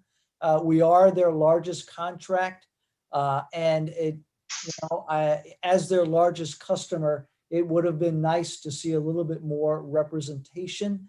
I think the city has done everything that we can to open our arms to them.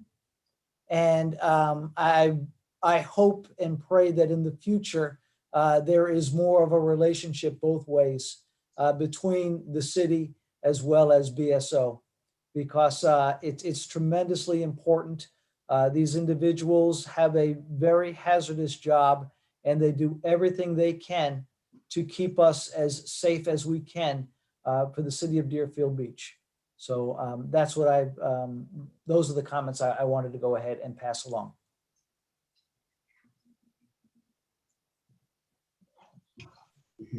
Thank you, Commissioner Hudak. Thank you, Commissioner Hudak. Commissioner Grosky. Thank you, Mayor. I want to start by saying that my comments, anything that I make tonight, is not indicative of our local command or our local officers here in Deerfield Beach. I have the utmost respect for them. We have a great relationship with them. So anything that I may say disparaging tonight is not directed towards the men and women in Deerfield Beach. And I'm encouraged by the mayor's conversation with the sheriff today. But it shouldn't have come to this. It really shouldn't have come to this on the night that we have a meeting that we're hearing about this for the first time. Like him or not, the prior sheriff kept a good relationship with the city of Deerfield Beach. He regularly came to our meetings. He kept us posted. He was available by phone if we needed to contact him. He was there for Deerfield Beach. There is a disconnect between downtown and the city of Deerfield Beach. And I have met Sheriff Tony numerous times. I like the guy as an individual. He's a great guy and we get along. I met Major Russo many times as well, unfortunately, at some of the sadder occasions that we've had to go to. So I don't have any problems with anyone individually, but there is a disconnect from the organization, in my opinion, from downtown to the city of Deerfield Beach. The lines of communication are not open. They need to be open, and we should not be felt like, as Commissioner Hudak said, as the redheaded stepchild when we're the largest contract for BSO. There is a perception that the city of Deerfield Beach is the training ground for the rest of Broward County. And how can you promote community policing when you're rotating out the officers that are training here? When the community gets to know Officer A or B and then they're transferred someone else, there's just no continuity. And maybe there's a reason for it, and I'm hearing it for the first time from the mayor that there may be other reasons for it. That's great, and I understand it, but that needs to be communicated to the elected officials, and that has not been done thus far. So I think there's work to be done. There's major work to be done, and I'm just not happy with the relationship that we have right now. Thank you. Vice Mayor Preston.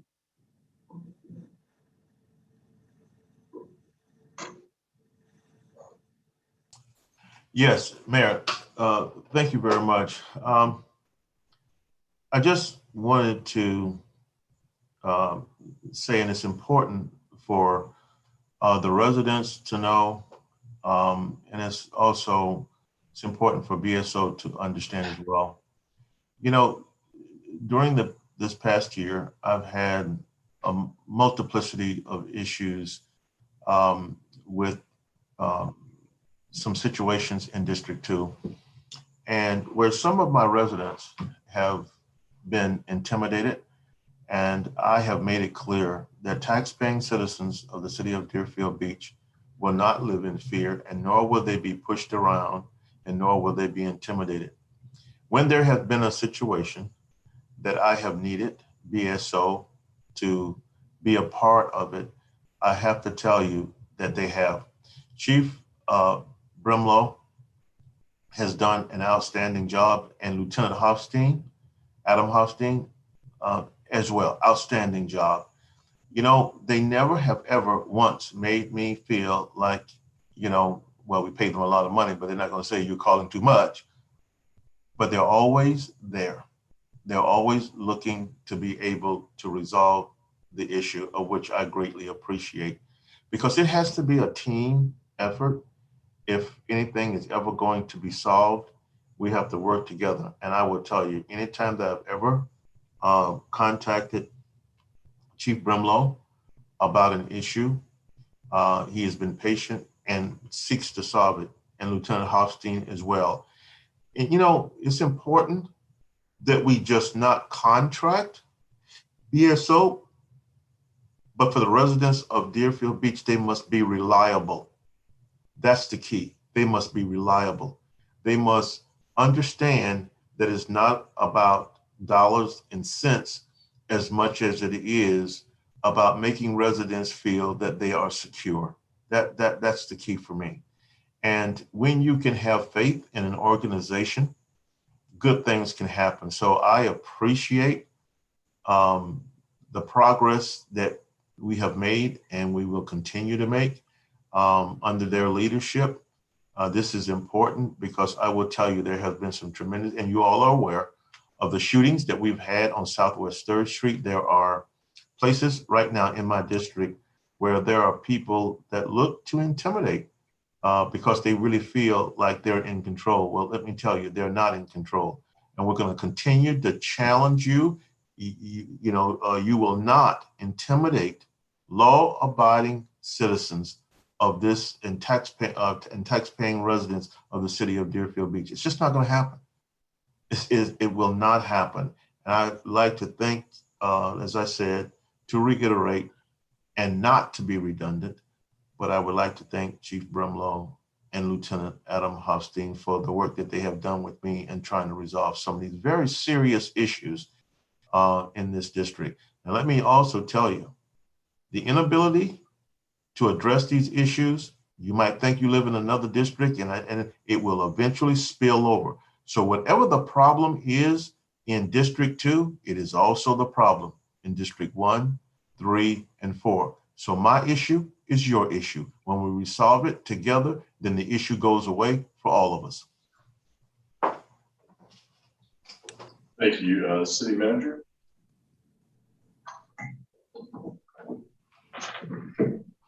Thank you, Mayor. I do want to speak just a little bit on the contracts themselves to make sure that Commission and the public is aware of what's being presented to you for consideration of approval and award.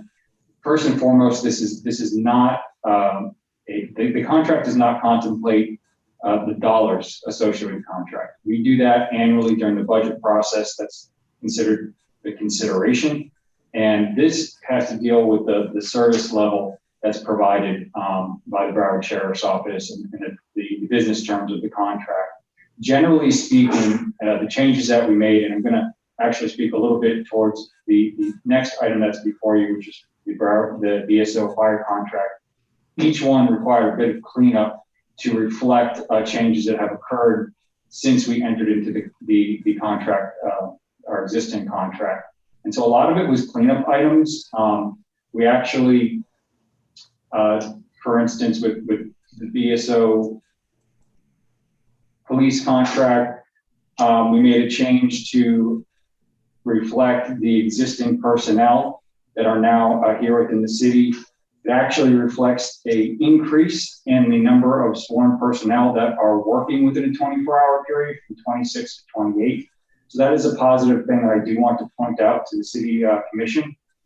Additionally, they no longer use the West Substation as a permanent substation, so that was removed. Of course, BSO is welcome in any one of our facilities at any time, but that's no longer needed. The fueling stations were removed because the fueling station at Fire Station 4 and the fueling station that was at the district headquarters is no longer operational. they fuel at the various fueling sites throughout the city, the private fueling sites throughout the city. Aside from that, there were some cleanup items that were required to reflect the new requirements for law enforcement trust funds. That being that BSO must hold the federal funds. Of course, they're there for us to use, but they do hold on to them. We've got a little bit more flexibility in the special event details that we get. So it's not that we have, we have in here the 4th of July celebration, Festival of Arts and Pioneer Days, but we've got a little bit more flexibility if we want to change those particular days, or change the festivals that they provide those special event details on. Should we have shortened one of those events up or something to that effect? Other than that, like I said, it was just general cleanup to reflect some language changes that have occurred since the original contract. I'm happy to answer any questions that you may have. Thank you. I do have a question. This is obviously a contract. There's two sides to each side of the contract. If we come back and say we're only going to do a 2-year renewal instead of a 5-year renewal, where does that put us for tonight?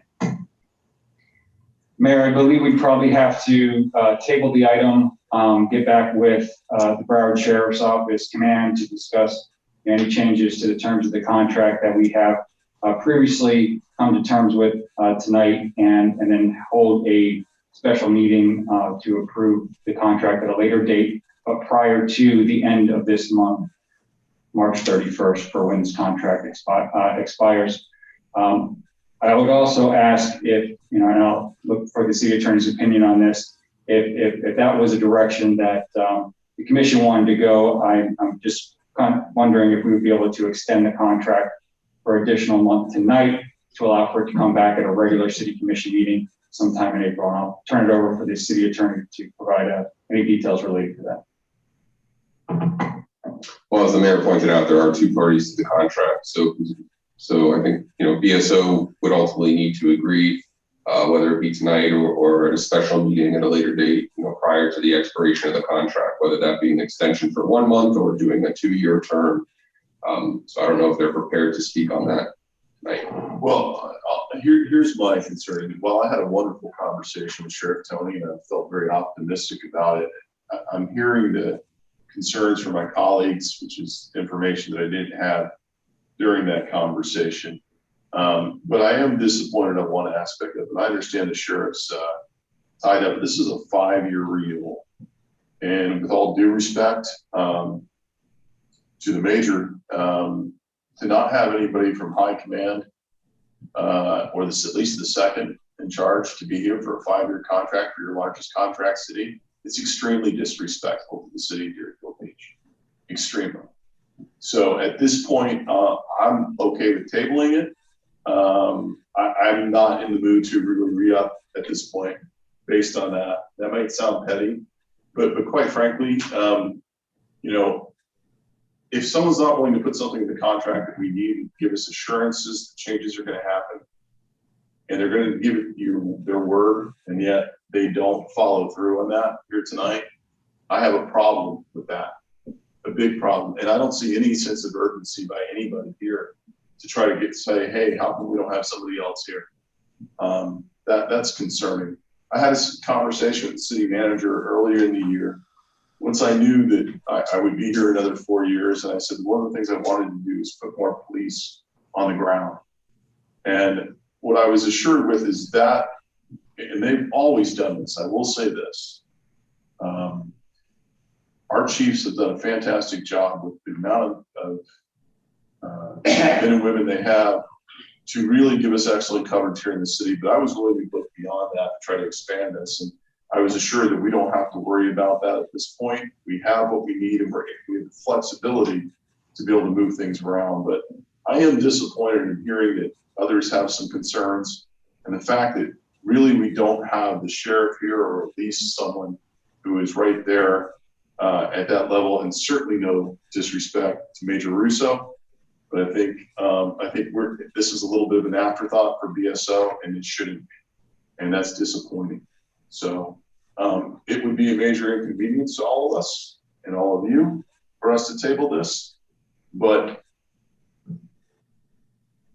Honestly, that's a motion I'm ready to make here tonight, is to table it. But that means we'd have to have a special meeting between now and the 31st, correct? It does, Mayor, and I would also ask for some specific direction in terms of the contract to bring something back that would hopefully be satisfactory to the commission. For me, shorten the 5-year and go to 2-year. Let's see how it goes. And if it doesn't go well, then we go ahead and we don't see the changes that we hope would happen. Then we start, and in that 2 years, we start looking for alternatives. Mr. Mayor, may I address some of your concerns? I'm sorry. May I address some of your concerns? In a moment. I think I had one of my colleagues raising their hand. Commissioner Hudak? I appreciate you allow me to speak, Mr. Mayor. You know, to me, this is viewed by the Sheriff's Department as a business transaction. And I understand it's contract and all that, but the city of Deerfield Beach views this as a partnership to protect our citizens. And by not having the sheriff here, when you can easily do it via Zoom. I mean, realistically, he should be here in person. But I understand that things come up. But to not even be on a Zoom call is tremendously disrespectful. And to me, it speaks to this being just a business transaction in the Fort Lauderdale office. I think everybody on the commission has expressed our sincere gratitude and respect and admiration for RXO and our chief, who do a tremendous job in being a partner with this city, with our residents. And I would only hope that the leadership in Fort Lauderdale would view the city of Deerfield Beach as a true partner and not just a business associate, which seems to be the vibe that I'm getting. So I just wanted to express that because I am sincerely concerned. I have been a commissioner now for 2 years, and I believe the sheriff has visited our commission once, and it was via Zoom, if I do recall that. We, again, are the largest customer that BSO has. And to me, you should be taking care of your largest customer. Thank you. Thank you. I will say, we have others lined up, and you're in the queue also. No problem, I've got you lined up here. In fairness to Sheriff Tony, I will say this, is that you know, he's got an extraordinarily busy schedule. By the time our agenda comes out, I certainly can understand why he would be double booked tonight, and he did explain that. And he said if it was possible, he would certainly jump in. And there might have been some confusion on that. He may have tried to jump in at 7 o'clock. But I think if it wasn't for the fact that I brought it to his attention today,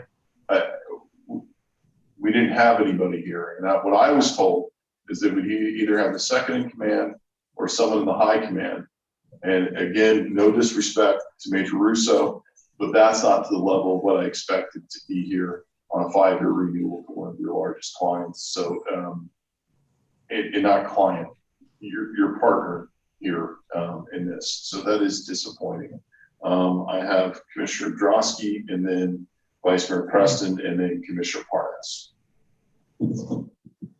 My comment is actually a question for the city attorney.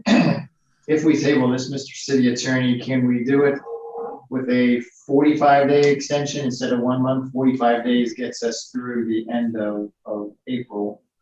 So it gives a little bit more time, and condition it that if BSO approves the 45 days, then we have that window. And if not, then we have to have the special meeting by the end of March. Is that clear? Do you need to rephrase that?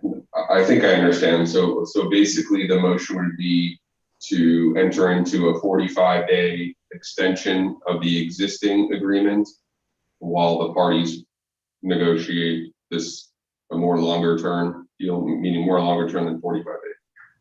Yes, but I mean, we're told that we have to approve this by the end of March.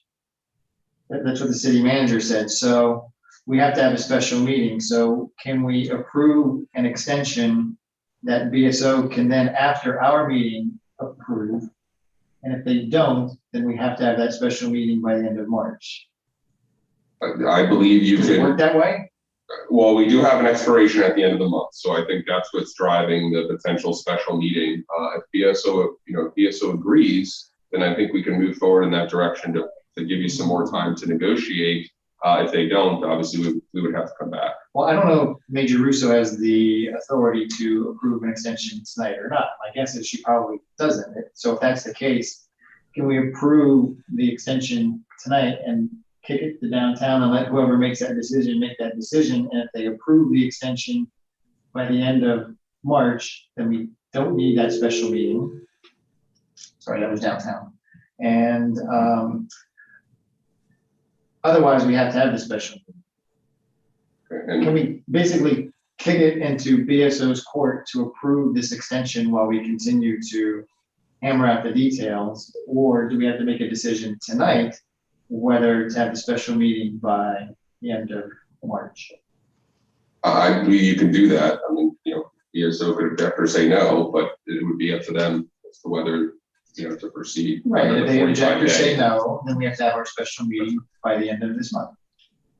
And if they say okay, then we have until the end of April. Yes, sir. Okay, that was my clarification. Thank you, Mayor. Thank you, Vice Mayor Preston. Yes, Mayor, I hear your concerns and I completely 100% agree with them. Your concerns are legitimate. Commissioner Hudak as well. I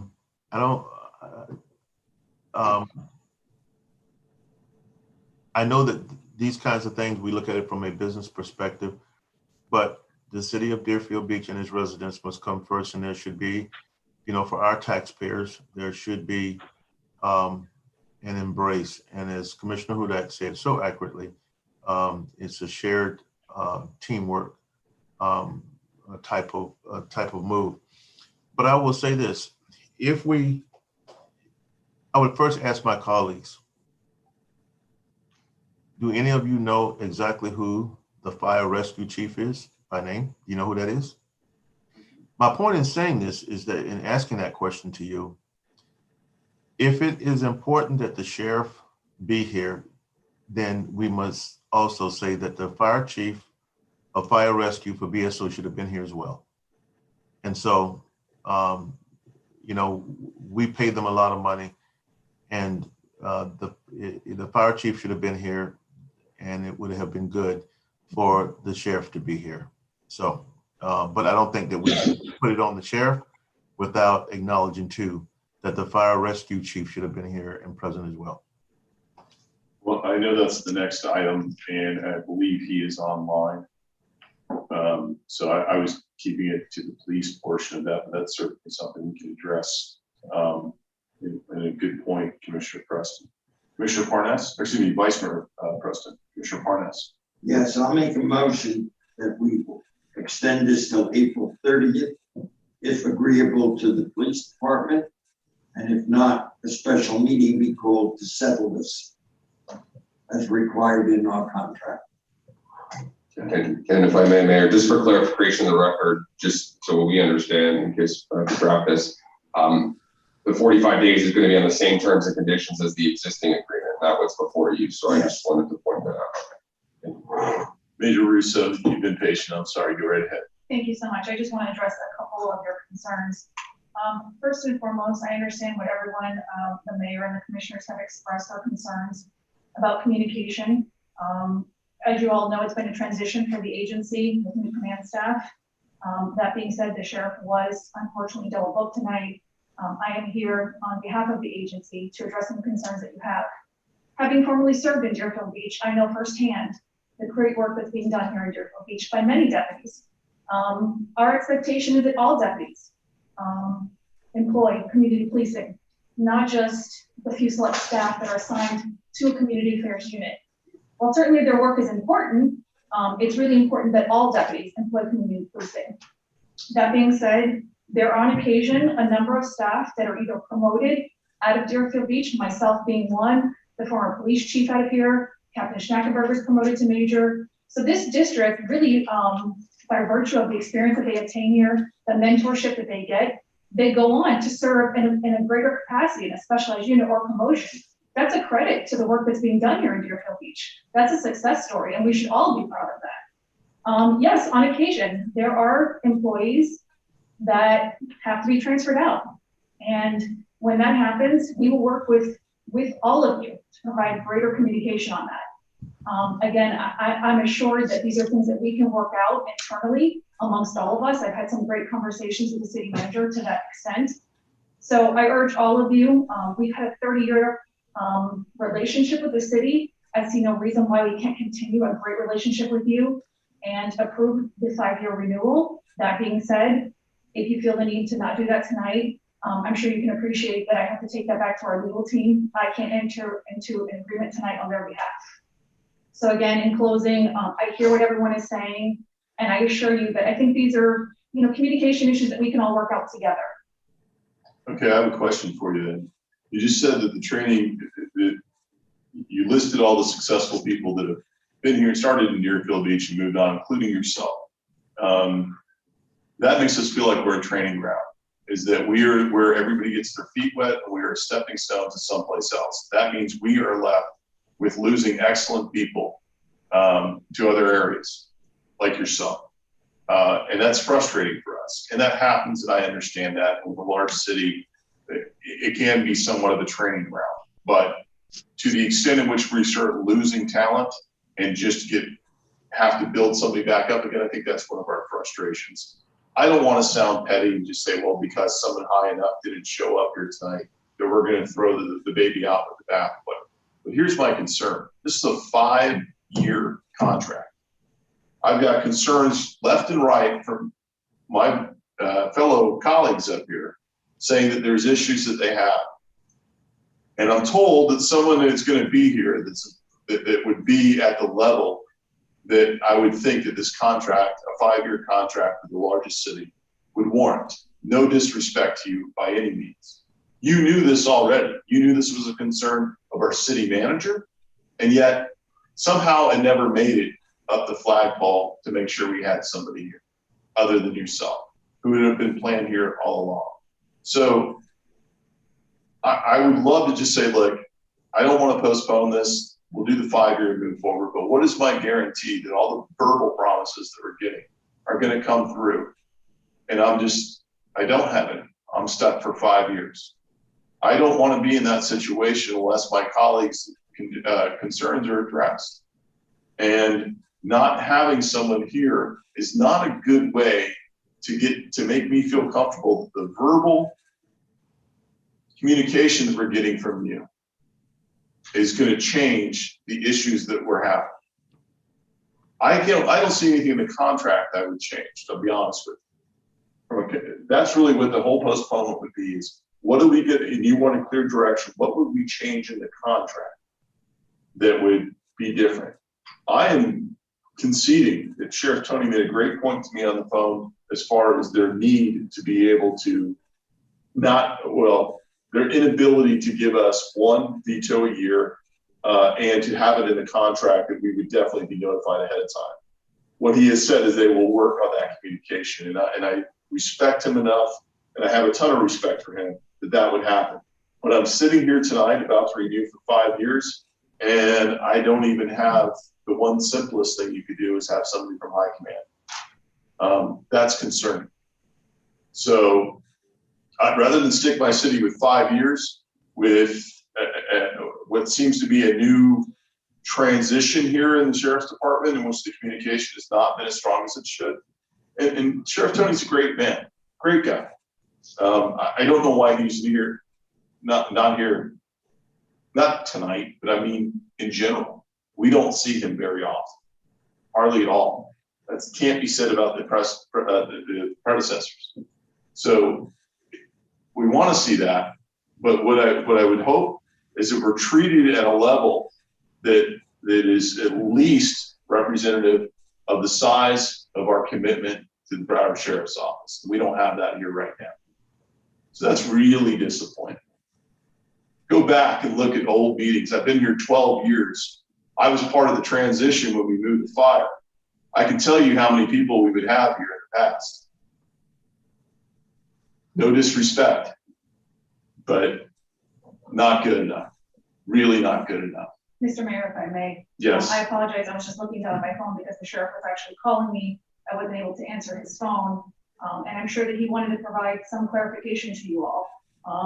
I'm sure that you guys can appreciate the fact that COVID has impacted everyone's ability to be in the city as much as they wanted to during a transition, during a new term for our agency. Again, I don't want to speak on behalf of the sheriff, but I'm sure that's something that he would express to you, that COVID did severely impact it. As far as an assurance, you've all discussed a communication issue, that you feel there isn't greater communication.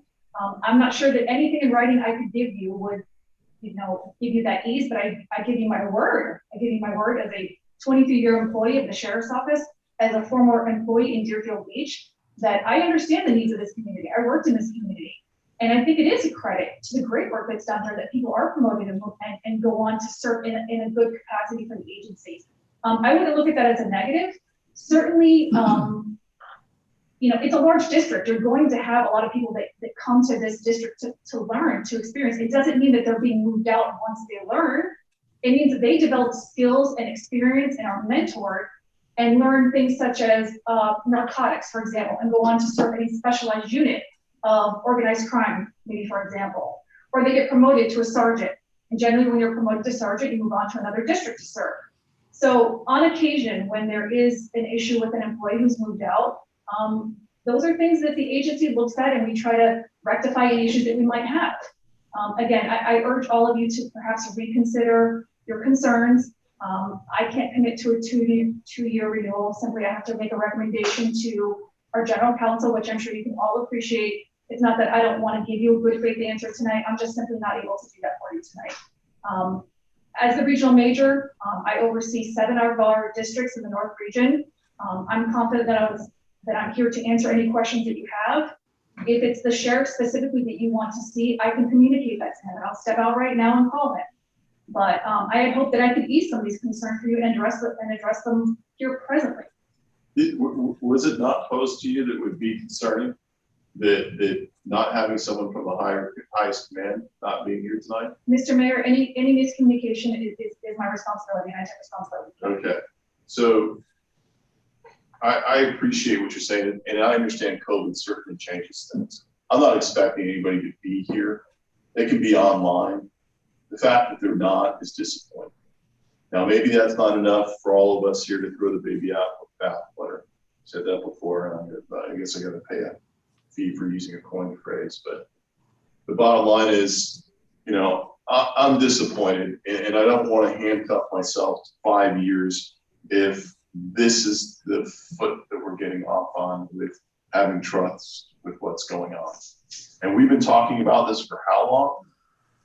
And I just got my first text from there. So that means your second in command isn't paying attention. Anybody else on the higher command isn't even online to watch this. Disappointing. So I can assure you our 30-year relationship with the city is very important to the sheriff, to our executive command staff. And I realize that it's simply my word I'm giving you, but I'm giving you my word as a law enforcement professional, that any communication issues or any concerns that you all have, we can work through that, perhaps are best left to operationally and not in the contract. All right, Commissioner Hudak, I see you have your hand up. Thank you very much, Mr. Mayor. One question for the city attorney and then the other one for the major. So the question was posed earlier of what we would like to change in the contract if we were to table it.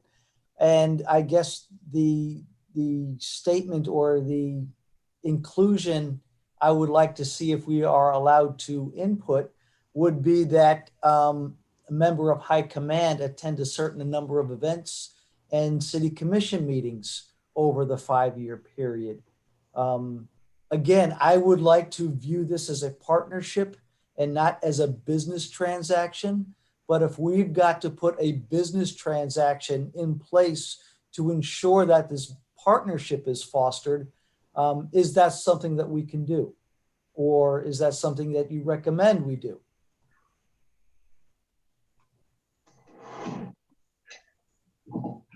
Commissioner, we can certainly request that from BSO in any agreement going forward. And it'd be up to them as to whether to agree to the provision or not. That may be something that we should consider if we need to make a change to the contract. My question for the Major, again, the men and women who protect our city, I have nothing but respect for. They do a tremendous job. I have a great relationship with all of them. And I am proud to work side by side with them. The question I have is, as you said, a number of individuals have left Deerfield Beach and gone on and been promoted to different areas. Do we have a number of people who are from other cities that were promoted into Deerfield Beach? I'm sure that there have to be some individuals as well. I'm not aware of them, but of course I wouldn't be privy to that information. But I was wondering if you had examples of individuals that have been promoted into Deerfield Beach. I understand the chief and the XO, but other officers. Yes, sir. There have been a number of people that are promoted and come into the city to serve in another capacity. Off the top of my head, I could tell you from my experience, I was promoted and put into the city of Deerfield Beach and served in that capacity. Currently, I have Lieutenant Aragon, and I'm sure there's a number of other ones. I just don't know them off the top of my head. I'll take you for your word for it. I just, we're real quick to we on our end see our good individuals leaving, and maybe it's because we've developed a relationship with these individuals and now they're gone, that it sticks in our mind.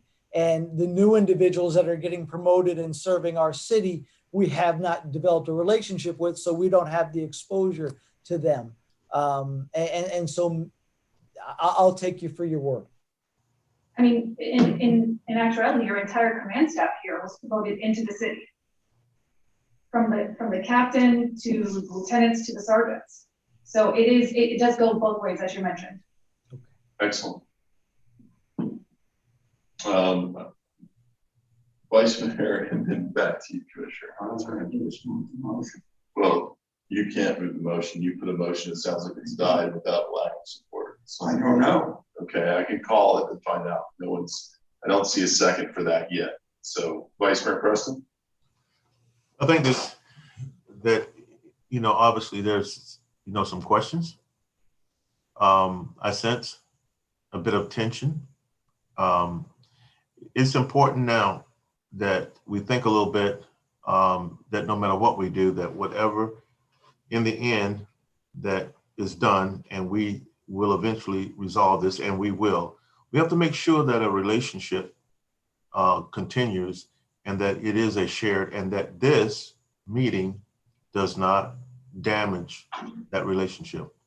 It is important, I think, that BSO, depending on what we do here tonight, just understand our concerns. I'm going to ask my colleagues to be open-minded enough to understand their concerns as well. But, those that are voting represent a city. But we just got to make sure now that whatever is done, that we do it in the best interest, again, of the people. And that means a lot of us have to just back away a little bit, take a deep breath, and make sure that whatever is done right now, it is that relationship that Commissioner Hudak talked about. This is a shared, responsibility, and it's a relationship. It is a relationship. And there's been some good points made on both sides. So I would say whatever way that we can easily resolve this, if we're going to table it, let's table it. I don't know that we need to continue to go on, because what we don't want to do is debate this and damage it. We got to emerge from this stronger than where we were. And so however that is done, then we should look to do that. May I make a comment, Mr. Mayor? Yes, go ahead. I'm sure you guys want to put this issue to rest, but I do want to assure you that by no means was it meant as any disrespect to anyone here, the mayor, the commissioners, or any of the residents, that Sheriff Tony was not able to be here tonight. As you mentioned in your own conversation with him, he was already focused on something else. And I'm sure they felt confident that my appearance here, having been formally served in Deerfield Beach, and I know many of the people that work here in the city, that I would be able to answer your questions for you all. Were you not told, though, that just your mere presence alone wasn't going to be good enough? Sir, if there was an expectation that wasn't related to the command staff, that's my responsibility, and I take full responsibility. Okay, then let's not rehash it then. Understood. You were told, and you did nothing with it. I spoke to the sheriff. Something different was supposed to happen tonight, and it didn't. So yeah, it's disappointing to stand up here and try to defend what's going on when it sounds petty, but it's not. It's indicative of what the current problem that we're having is. It sounds like a silly symptom, but it is an indicator of the problem that we're having. And we have a fantastic chief. We have one of the greatest men ever sitting in that position as our chief. We're very fortunate with that. Our staff here is great, but there seems to be some sort of disconnect. And it was communicated to you that you being here wasn't going to be enough. It was communicated today to me directly, to the sheriff. And he said, I will make sure that I either have the number 2 or someone else here. Now I understand we have Chief Holness here on the fire side, but from the police side, we don't. And that's a little frustrating for me. I don't want to, look, the relationship with BSO runs deep here, and I love BSO. And I have a great deal of respect for all of you. But there's a problem here. And if I've got to renew for 5 years, can the 5 years be canceled at any time? There is a termination provision, Mayor, with a 90-day notice. You gotta give me a minute. I can confirm that. But you do have a transition period upon termination as well. So even if you cancel it, there's no penalties for termination, correct? That's my understanding. Yes, under the conditions of the agreement. Okay. I know we have a motion from Commissioner Parnas to table this. If we table this, where are we going to? All I ask is if we're going to move forward with something like that, where is it going to lead us to? Okay, so as I understood, Commissioner Parnas's motion, he moved to do a 45-day extension of the existing contract to renegotiate. That was my understanding of your motion, Commissioner. That's correct. Right, so that would just, as I understand it, would be an extension of the existing contract, not what's before you tonight for 45 days while the parties negotiate and work out the longer-term agreement. My understanding is Sheriff Tony is on the line right now. Okay. Via Zoom. If it's all right, can we come back to that and speak to Sheriff Tony at this moment? Cool. Commission, you okay? Yeah. Yeah, Sheriff, you're on mute. Hello, can y'all hear me right now? Yes, sir. You're gonna have to apologize. I'm breaking from one meeting. I'm in a car right now. Mayor, you and I had a conversation earlier today that this was going to be a difficult one for me to actually attend from the top of the order. But I'm in communication with my command staff. I have Major Russo, as you know, there. My undersheriff has also had logged on after her meeting. And so we're trying to catch on to where the nature of this conversation is headed. I just caught the very tail end, hearing in that there's consideration for bypassing, perhaps considering a different contractual agreement. So let me just start with this. As I explained to you on the phone earlier today, I'll explain to the rest of the commission as well as the community here in Deerfield.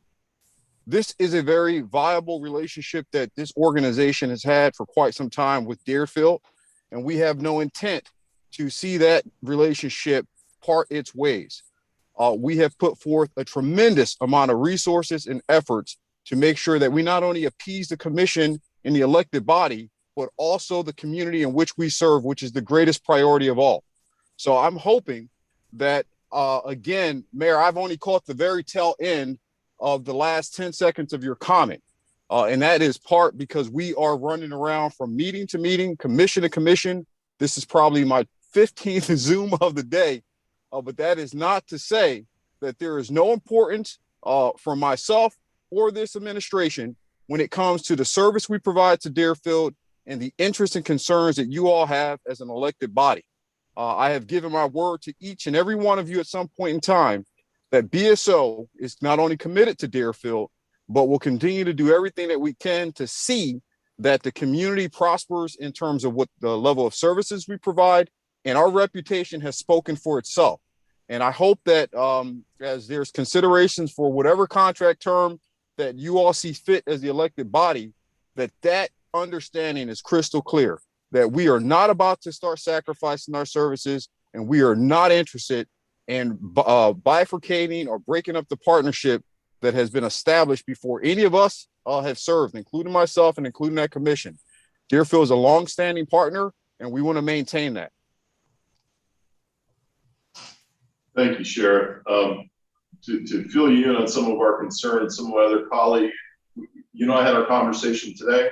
Some of our colleagues, my colleagues have shared some concerns regarding communication and what we feel is a disconnect between us and downtown. And our discussion today was either your number two or at least someone else at a higher level than Major Russo, who we knew would be here, and the fact that they weren't on a 5-year contract of this size has left us all a little sour, to be honest with you. Well, so that's for you. Look, you and I have always had a very transparent and upfront conversation and relationship since I've been in this office. And so I take no offense to what feelings you all may have there.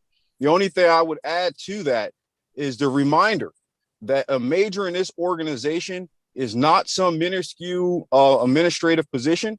I communicate with Amy Russo as well as all my majors about what our priorities are.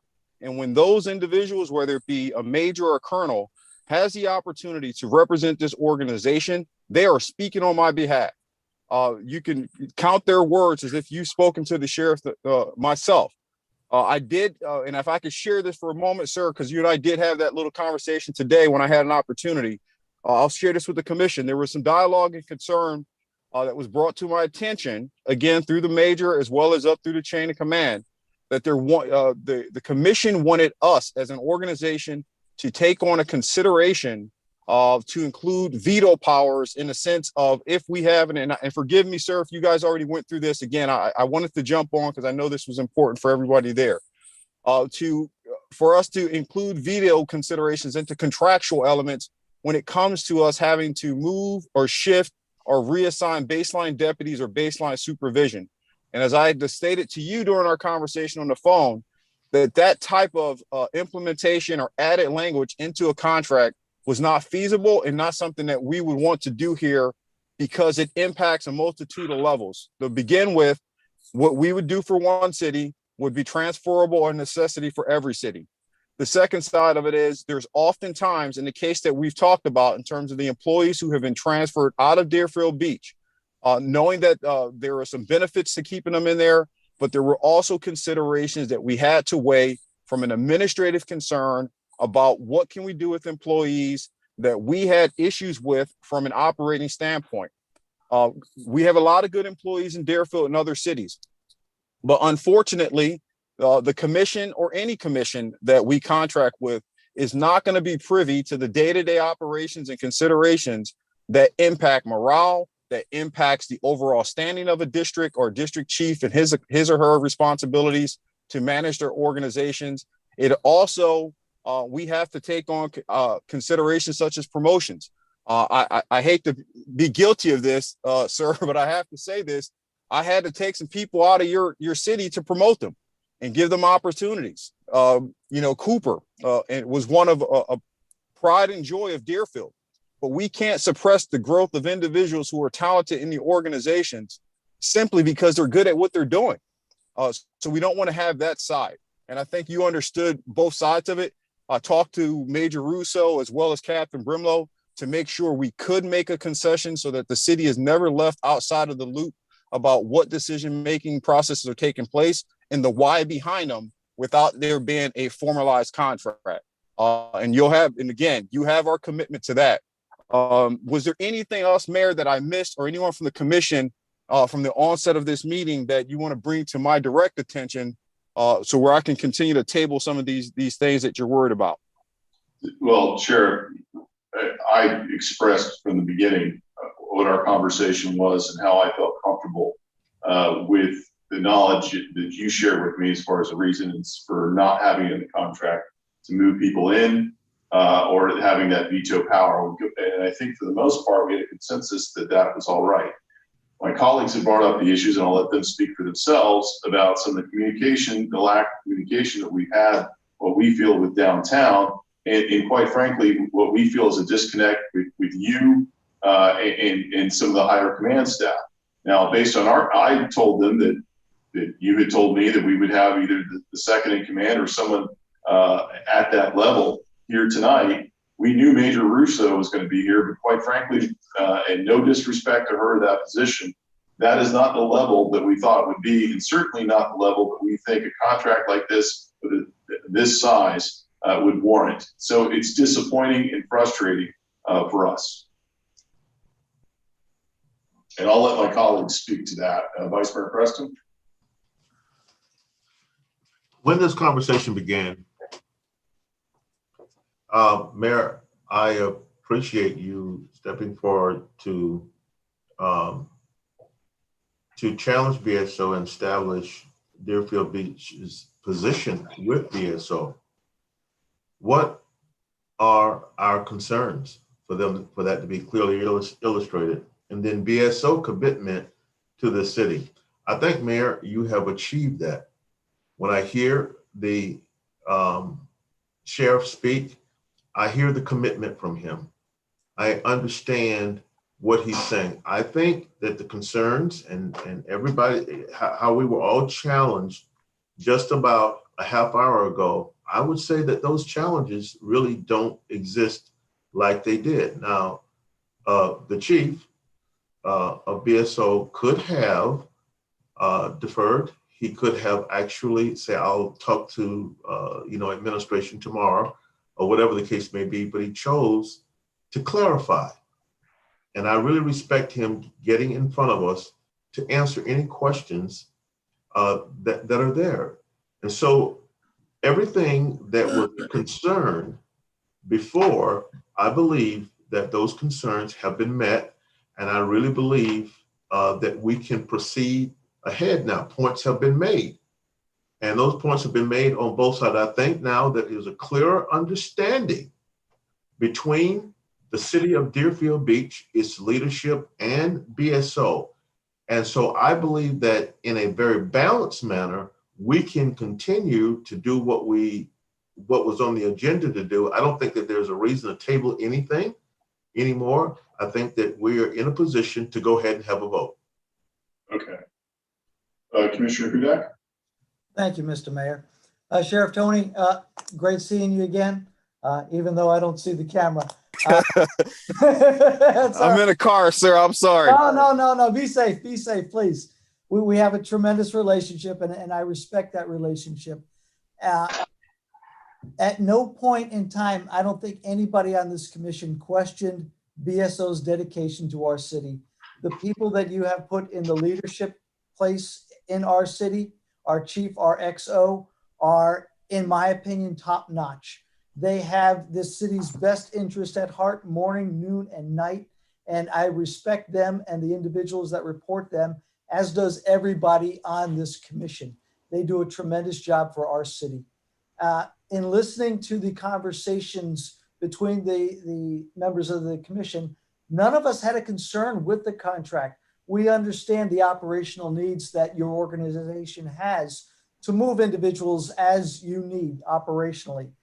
Our challenge has really been with downtown and our lack of visibility to you and your staff. And that's really what we want as a city, as your largest customer, to see your staff more, to see your leadership more at our events. I know that you and I handed out turkeys together, and unfortunately, because of COVID, we couldn't do it again this year. Hopefully, we'll be doing it come November again, because I enjoy those times. But that is really the commitment that, as your largest customer, we would like to see more. I don't think any of us has had a challenge with anything that's specifically in the contract. It's our, as I said earlier, to me, it seemed like BSO is looking this as a business deal, where the city of Deerfield Beach is looking at this as a partnership, not just with our chief, but with you and the high command. And that's what we're hoping to see in the next 5 years, is more of that, because we experienced that in the past, and we want to see that in the future. Well, look, sir, I tell you, that is not a ridiculous request. In fact, I can tell you, having spoke to the mayor this morning, and you could, if you called all my colonels in here right now, we just had this conversation within the last few hours about the request that came from Deerfield at via telephone conversation with the mayor, that he would like to see, as well as the commission, to see more executive command staff members, whether it be colonel, the undersheriff, or myself, to be present. And I think he may have already stated that. I said, yeah, that is something we would do. And we try to navigate through that today as expeditiously and as fast as we can. But this is a big county, and there was a lot of commitments on the calendar as it was. And so I was comfortable with, the mayor spoke to me this morning. I gave him my word that this would be something that we will make sure we are more including the executive level of command staff in these meetings and the communications, to include myself. So I have no issues whatsoever with the request that was made by the mayor or any other commissioner there. What I would just tell you is this: please keep in mind that with our executive command staff, we don't have 200 colonels. We're limited there as well. And I talked to our executive director, David Holmes, who's a colonel over all law enforcement, again, several hours ago, about the importance of, if myself or the undersheriff cannot make these commission meetings, then it is imperative that he would also supplement in that rank. So you have the top 3 law enforcement officials of this agency stating, from the sheriff, myself, that we are going to be engaged with you all, because I don't think that's an unfair request. And quite frankly, sir, in a world of Zoom, it makes it more possible. I have been Zooming and Zooming and Zooming all day. And I just jump back on another Zoom because, again, if I am not present, understand that someone's watching, someone's in attendance, and someone is communicating. It's not a mystery that I'm on now, because I've heard about the nature of the conversation that was occurring.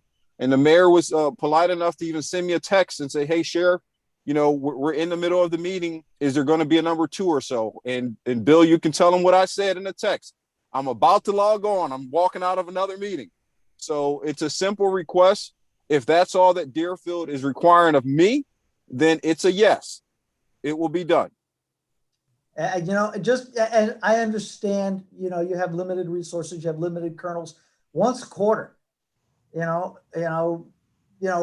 put something on the calendar for Deerfield Beach, whether it's attending one of our events, whether it's attending a commission meeting, just so that, again, we have a tremendous relationship with our chief. You and I have a great relationship. It would be nice to develop that relationship with some of your colonels. Again, Deerfield Beach to BSO. And I think that's all we as a commission and the city staff are looking for. I don't know if we lost the sheriff or not, or I know he's muted right now. Commissioner Vice Mayor Preston.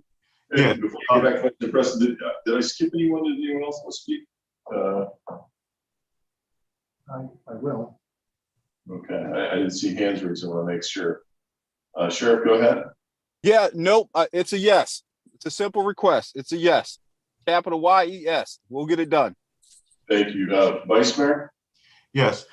Sheriff Tony, I'm just going to say that, the fact that we, give to BSO the largest contract in Broward County, that, that the right thing is that should have carried with it priority. And nobody should be upset with the mayor for his position tonight. His position is fair. However, that being said, I thank the sheriff, thank you, Sheriff Tony, coming forward to explain your position. And this is what happens in situations where we can have miscommunication. Things cannot be as balanced as we would like them to be, but people sitting down, talking about the issues until they are resolved. And I believe that something happened here tonight that was important. You know what it's called? Communication. And when people communicate, then we can look to see how things can be better. I believe that from BSO's position, that they understand exactly what's being asked from them. And I believe from the city commission that we understand that there's a commitment. I would be concerned, really concerned, if I didn't feel that there is a commitment coming from BSO for the residents of Deerfield Beach, as it, being that there were difference of opinions. Unless we're able to resolve those differences, then things happen. We start playing politics and a lot of things starts happening that's not in benefit of our residents. But I think some very good dialogue took place. Coming from the mayor, some concerns, some good points, and then we heard some very good things from from Sheriff Tony. And I feel like there is a commitment. And again, we're in a position right now just to move ahead because there is no doubt that everybody understands the other's position. I don't think that there's anything more to be gained anyway, one way or the other. There's been clear communication, there's an understanding, and I think we should be in a position to vote. And with that, I'd like to make a motion that we renew this contract with BSO. Thank you, Vice Mayor. Before we do that, I know I have Commissioner Drosky and then Commissioner Parnas, and then we can address that, see if there's a second for it. Commissioner Drosky. Thank you, Mayor. Listen, there's no hurt feelings tonight. I mean, nobody's taking anything personally. We're doing our respective jobs, and the commission is protecting the residents of Deerfield Beach and doing our due diligence before we jump into a 5-year contract. I reckon this to, like me and my brother when we were kids. We beat the living hell out of each other and then dust each other off. But you don't make up on the spot. I mean, I think just we need to let the dust settle from today. I think we need to evaluate and listen to what the sheriff and the major have told us. But this is a 5-year contract. I mean, why did this not all happen before tonight? Why did it have to take the commission throwing a stink to finally get the attention of BSO? It shouldn't have happened that way. It doesn't come down to that. So I'm going to second Commissioner Parnas's motion and see what happens. And Commissioner Parnas's motion was the 45-day extension. Yes, I'm going to ask that of the sheriff. All right, Commissioner Parnas, it's your chance to speak. I'll let you go ahead. Sheriff Tony, we need a little time. Will you grant us under the old contract a 45-day extension to iron out some details before we vote on this? At the same rate you're being paid now by the city? Sir, if you're at, I don't know if you can you hear me? Yes. Yeah, sir, you're asking for an extension and more time to discuss and evaluate. Look, I'm not going to hesitate to give you more time if we can meet at a 30-day or so agreement here. But I would also want to add, just one adage here about the nature of the conversation that was held as of right now and over the last 10 or 15 minutes or so. In my opinion, this is not adversarial. There is no offense taken by myself or my command staff, but understanding to the points that was expressed about Deerfield being one of our largest cities, we most certainly want to make sure we make the time out to hear from you all about some of the things that are going on. Now, we have an established negotiation team who have sat and reviewed and had dialogue, which doesn't require me to be in attendance for all the different areas, but those conversations find its way back on my desk with my executive director, and we talk about what the needs are from the city, what the requests are, and what the contractual obligations are as in terms of what content has been presented in these documents.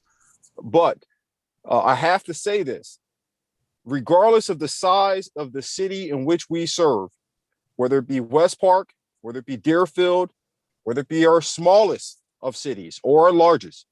It is my goal and the intent of this administration to provide the same level of quality service for every resident that reside in Broward County. There will be no special treatment provided to Deerfield over West Park or West Park over any of our cities, because all Broward County residents deserve the best quality of public safety that can be presented by the sheriff that they put in office. So we will always have the best interest of every single city we contract and every single resident that we serve. If you all need another 30 days, and I will agree to that, but understand we are here to work together. This here conversation has no zero bearing on myself. I'm not going to lose any sleep over this, and I hope none of you do either. And we'll work through this. Thank you, Sheriff. I know we have a motion and now a second on the floor. I will say this: if I pass the gavel, I would second Vice Mayor Preston's position. I will second Vice Mayor Preston. Well, we have one now from Commissioner Hudak, but we're going to take the first one first. But let me just say this. The only reason I would say we don't need the extension now is that if I felt there was something in the contract, our issue here is more communication. Exactly. And that's not something you're going to write into a contract. So the issue here is, if there was something that we were fighting over in the contract, I think as this conversation started, we were all in agreement and understood the reasons why they could not meet our request as far as having a veto power or anything like that. We're fine with that.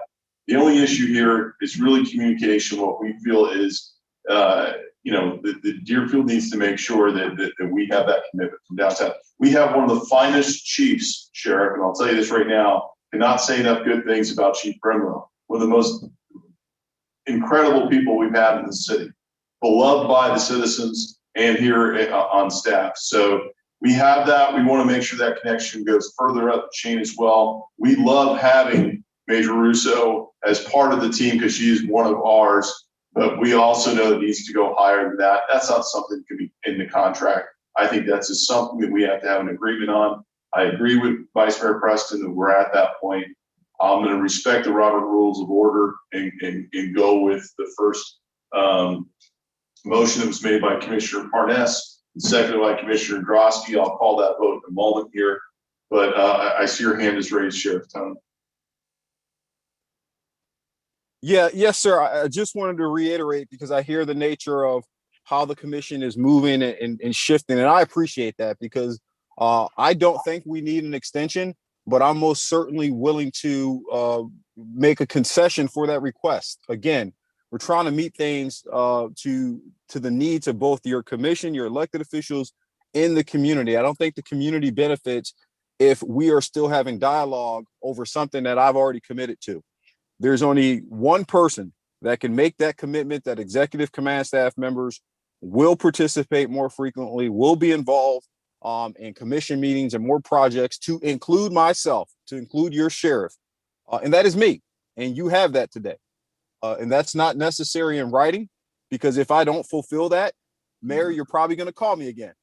And I'd rather you call me on good terms and we just work through things versus having to, micromanage everything and put everything in a script or a form of writing. I don't think any of us need to have that type of, extension if that's the sole purpose of what an extension would be for. Excellent. Thank you, Sheriff. Commissioner Parnas. You want me to? I'll withdraw my motion. Okay, we have a motion. Do we have to call the vote on that if he's pulled it? If he's withdrawn his motion, you do not. Okay. I withdraw my motion. Withdraw my second. I don't think you have to withdraw your I second. don't think you have to withdraw your second, although frankly, I probably have to look at the vote for that. Okay. I don't think you have to withdraw your second. You can look your second Okay. motion. I think it's off the floor. I'm going to go ahead and call then the vote on Vice Mayor Preston's motion. It was seconded by Commissioner Hudak. We have roll call on that, please. Commissioner Drosky, No. Commissioner Hudak, Yes. Commissioner Parnas, No. Vice Mayor Preston, Yes. and Mayor Gantz. Yes.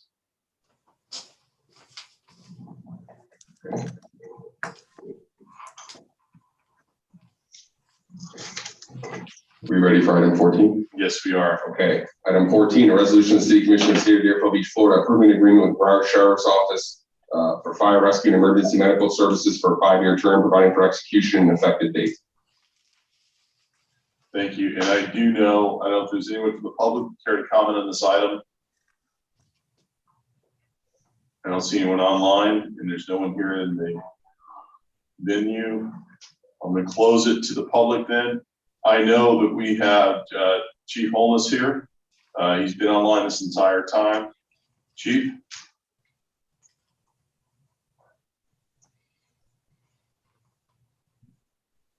Hey, Commissioner.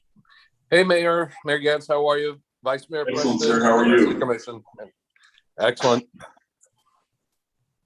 Sorry, I'm working bandwidth on my phone and computer, and just didn't work out. But at one point or another, I dropped off. But I've been with you since 7:04 this afternoon, this evening. I've seen you there, and I greatly appreciate it. And I want to make sure everybody knew that he has been there. Anything that you'd like to add? No, excellent conversation. I heard you loud and clear. I've heard Sheriff loud and clear. Deerfield has been and will be a valued partner in this whole organization called BSO, and we will continue to nurture that partnership and look for results-driven relevancy. A lot of good things. I mean, what was done for Station 4 personnel today, thank you very much. I recognize that is a very small percentage of people that do survive from cardiac arrest, and a lot of them happen up in Deerfield, believe it or not, because of the talented men and women that work up there. So, but kudos for you for recognizing them, and thank you very much. If there's any question for me, I mean, I've been up there. I've talked to the city manager and around. I'll be at more events as pointed out, as things start to open back up, and hopefully they open up a little bit more brisk after the county mayor sent that letter up. So I'm hoping to see you all very shortly. Well, we see you frequently, and we do appreciate that. And I know that that is recognized by not just myself, by others as well. We're greatly appreciative. And I do want to say this, much like we have one of the greatest chiefs we have with Chief Brimlow, we have an amazing fire chief with Chief Palateri, and we're very, very happy with him and the job that the crew is doing. So we want to thank you very much for that. Oh, you're very welcome. It's our pleasure. And Sheriff, do you have anything you'd like to add right now? I know you're still on, and we appreciate that. No, sir. I'm here. I just want to make sure I finish up the meeting in case there was any last minute questions that came in for myself. And one of the requests was about that executive level of leadership. Well, that also includes Greg Honus, our fire chief, and he knows that. That goes without even saying, as he's always engaged and actively out in all our cities that we're contract with. Absolutely. Thank you, Sheriff. Commission? Motion to approve? Second. Motion by Vice Mayor Preston, second by Commissioner Hudak. We have roll call, please. Commissioner Drosky, Yes. Commissioner Hudak, Yes. Commissioner Parnas. Yes. Vice Mayor Preston, Yes. Mayor Gantz. Yes. We are now at comments by administration. Gentlemen, thank you for your time. Sorry. We are now at comments by administration and legal. I have no comments tonight, so I'm going to turn it over to the manager. Don't we have number 15? We have the comments by administration and legal first, then we get to item 15 and 16. Okay. All right. Good evening, Mayor, City Commission. I do have a couple comments for this evening. The first one, I do want to just make the City Commission aware that although the repairs to the railroad crossing on Green Road have been completed, they are in many respects in a worse condition than they were before they were repaired. This is a project that is being handled by the railroad in conjunction and coordination with the county and FDOT. So unfortunately, it's not a city project that we had a lot of control over. However, the railroad has redispatched the contractor out there It's my understanding that they will be out there from Thursday through Sunday, making additional modifications to that crossing, try to improve that for residents. The second thing that I do want to bring before the City Commission is a recognition of the enormous hard work and dedication that occurred over the weekend by our staff in environmental services. And to avoid leaving any one of them out, I will not call them out by name, but they certainly know who they are. On Friday, March 12th, we had received a call that there was water coming up from the surface of the asphalt on Federal Highway, close to just, I would say, a little bit south of Fire Station 4. The water leak was actually coming from a cast iron 6-inch water main that was so old it was not even on any of our as-built or any of our plans. So securing that and closing that off became very problematic. Long story short, that crew was out there until approximately 4:30 in the morning on Friday, doing anything they can to get that under control. Obviously, it was, if you remember, it was a cool evening. It was cold. They were in wastewater, muddy water, trying to get that thing resolved, but unfortunately needed to call it a night and wait till the next day to regroup. They did regroup on Saturday. They were able to successfully stop that water leak. And on Sunday, they began the remediation work. I tell you that for two reasons. One, to recognize the efforts of our staff who really did a tremendous job out there, and it was greatly appreciated, of course, by me, but I'm sure the residents who did have their water off and were under that boil water, precautionary boil water notification, but also to make you aware that when things like that happen, they do come with a significant expense. These are things that we typically budget for. And so this was not necessarily an emergency purchase through the procurement process, because we do have existing contracts that we're able to utilize to perform this work. But I do want to make you aware of the incident and the expenses. We don't have final estimates yet because the reconstruction of the roadway is still underway. That requires a very particular process because it is Federal Highway, a FDOT road. So we will continue to do that. But hopefully, Ms. Montemayor has got that video, because we have Dave Hunt, who we know does a tremendous job with the videography, and he's put together just a little thing. I thought it was important for the commission and the public to see what these guys do when they actually go out there for a water main break. It is it's one of those things that I think would qualify for the television show Dirty Jobs. So here is that video.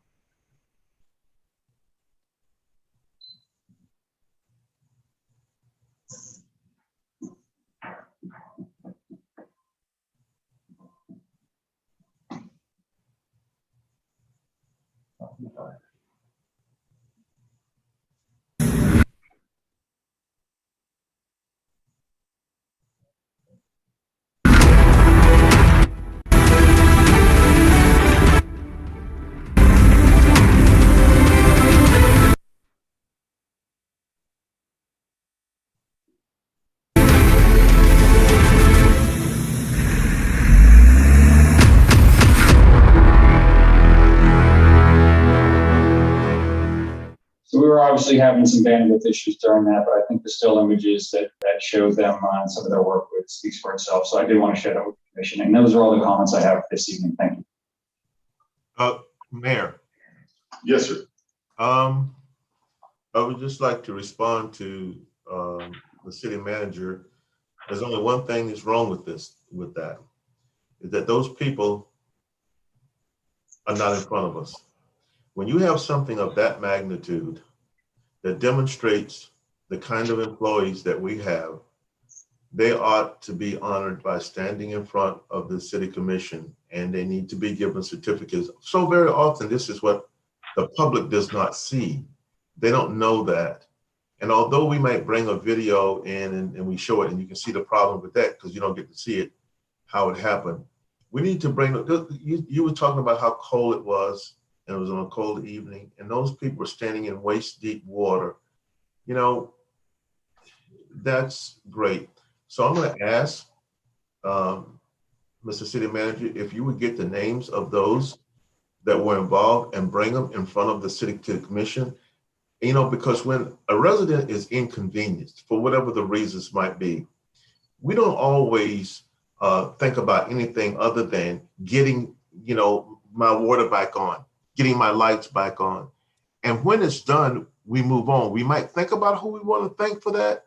And if there is no, if we can't think of anybody, we just move on. We need to say thank you, you know, to those people. And I'd like to thank you, Mr. City Manager, for having those kinds of people a part of our Deerfield Beach team. So if you would, I'm asking that you get their names and that they will be brought in front of the city commission. So we may be able to say to them, thank you in the right way. Thank you, Vice Mayor.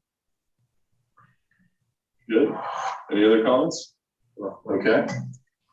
Item number 15 is a resolution of the City Commission of the City of Deerfield Beach, Florida, urging the Florida Legislature and Florida Governor to support House Bill 6071, reinstating the Qualified Target Industries Incentive Program, providing for transmittal and effective date.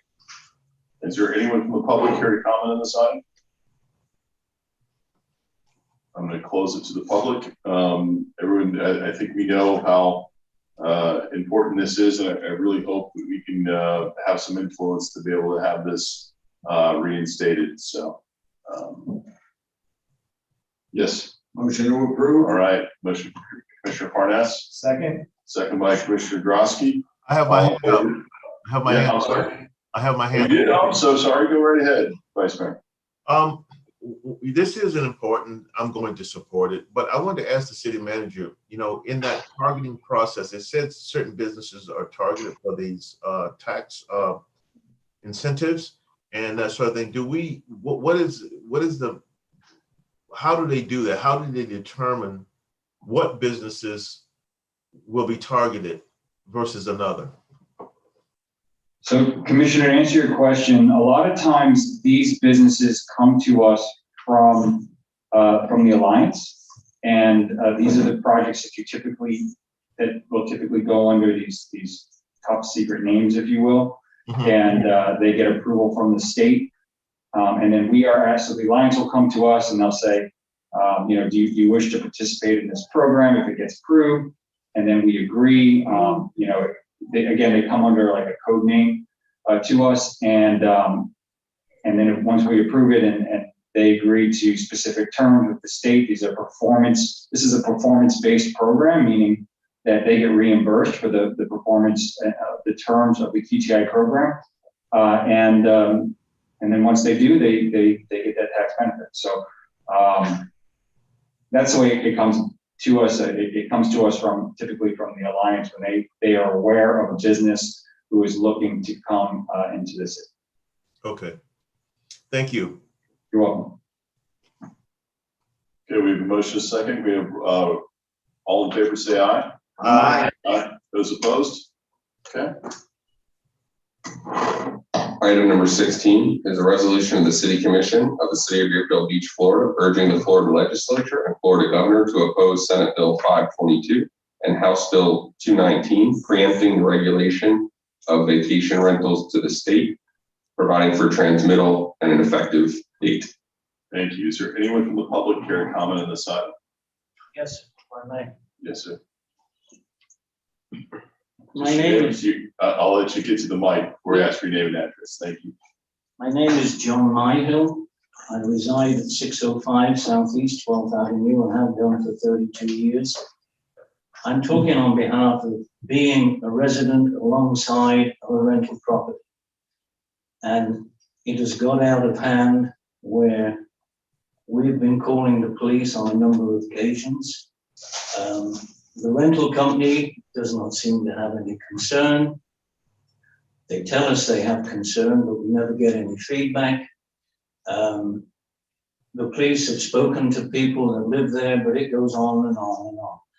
And I feel that allowing rental property without proper control is just out of hand, and it's not considering the nature in where we live, in the Cove, where it's supposedly a residential area, and yet people are using it for their own benefit. The owner of that house next door to me lives in Texas, and probably as long as the income comes in, that's fine. As far as, just as a side note on the police have been very cooperative, but each time it's, oh, I'm from Oakland Park, I'm from Pompano Beach. There never seems to be a continuation. So I just like the state to put aside this regulation that they're going to allow people to rent property without some sort of regulation. Excellent. Thank you so much for your patience, for being here on that. Thank And we can have DSO check in with this gentleman and see if we can do what we can to help that situation that you're dealing with. Is there anyone else from the public? I'm going to close it to the public. Commissioner Drosky and then Commissioner Hudak. I want to thank you, John, and I didn't get your last name, so I'm not going to try to pronounce it. For the testimonial tonight, he's absolutely spot on, and this is exactly the reason why we should be opposing these particular bills. I have in my district in Deer Run, I have a party house that's driving the residents crazy as well. Saturdays, Sundays, the loud music, the partying, 9, 10, 11, midnight, with no regard to the neighbors. And BSO has been called multiple times. They probably know the address by heart. And I sympathize with the neighbors that have to listen to this on basically a daily basis, because the renters don't give up, don't care. Darn. The tenants don't care. They're just renting, and they don't have any commitment to the neighborhood or any attachment to the neighborhood or any care for the surrounding residents. So thank you for the testimonial, sir. I appreciate it. I have one from my district as well, and all the more reason to support this. Thank you. Thank you. Commissioner Hudak, you were the one who sponsored this. Thank you. Go ahead.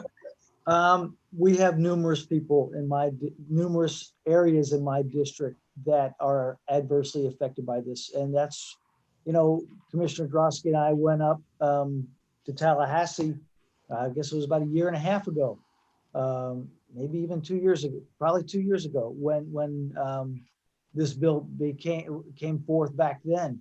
And again, we're putting our support to try to get home rule back, because right now our hands are tied, and our residents are frustrated. We're frustrated, and unless we can get some authority to regulate this, it's only going to expand. I know that the initial bill that was proposed has been watered down, and I've asked our city attorney to go ahead and give an update to that.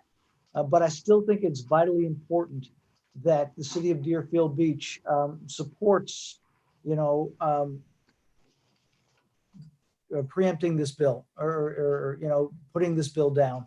Numerous other cities have already passed the same legislation, and I'm asking this commission to do the same because it's the testimonial that was given by John is not the first time that all of us have heard these situations going on, and we're extremely frustrated. Our residents are frustrated, and it's getting out of hand. City attorney, if you can go ahead and discuss what we had talked about. Yes, sir. Thanks, Commissioner. Yes, the bill, there was an amendment to the bill after this item that was before you was prepared. It was a recent amendment about a day or two ago. Today's Tuesday, so I think it was yesterday. But basically, they significantly limited the scope of the preemption, and now it is limited to the regulation of the advertising platforms for use of vacation rental, and it provides a number of regulations and restrictions when advertising platforms are used. Think Airbnb, think VRBO. So they did significantly limit it. That's how it currently reads now. I know you and I had a conversation about maybe including a cover letter to really show what the intent of, the commission wasn't opposing this Because as you mentioned, it seems to be a recurring theme every year that this bill is brought up, and keep in mind, it could further change after this as well too. But as it stands right now, as the bill is amended, the focus is on the regulation of the advertising platforms for these vacation rentals, and not as broad as it was, let's say, even a week or two ago. And is there any movement in allowing cities the opportunity to regulate what happens in their borders? Yeah, so you do have a limited ability to regulate in this area. For example, the city has registration requirements and things of that nature. However, there is still the preemption on regulating the duration of the vacation rentals, and also the local government's ability to, let's say, prohibit vacation rentals, either citywide or in a certain area. That preemption currently exists. Yeah, I'd like to make a motion to approve this resolution. Second. We have a motion and a second. All in favor, say aye. Aye. Aye. Those opposed? Okay, passes unanimously. We are now at comments by mayor and city commission. All right, let's start with District 4.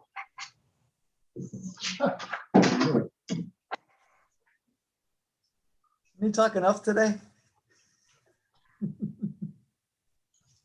I think I did. Getting hoarse. First of all, I think I was remiss in my comments at the beginning of the meeting, congratulating the mayor and Commissioner Parnas. Elections, whether you have an opponent or not, are difficult. They're not for everybody.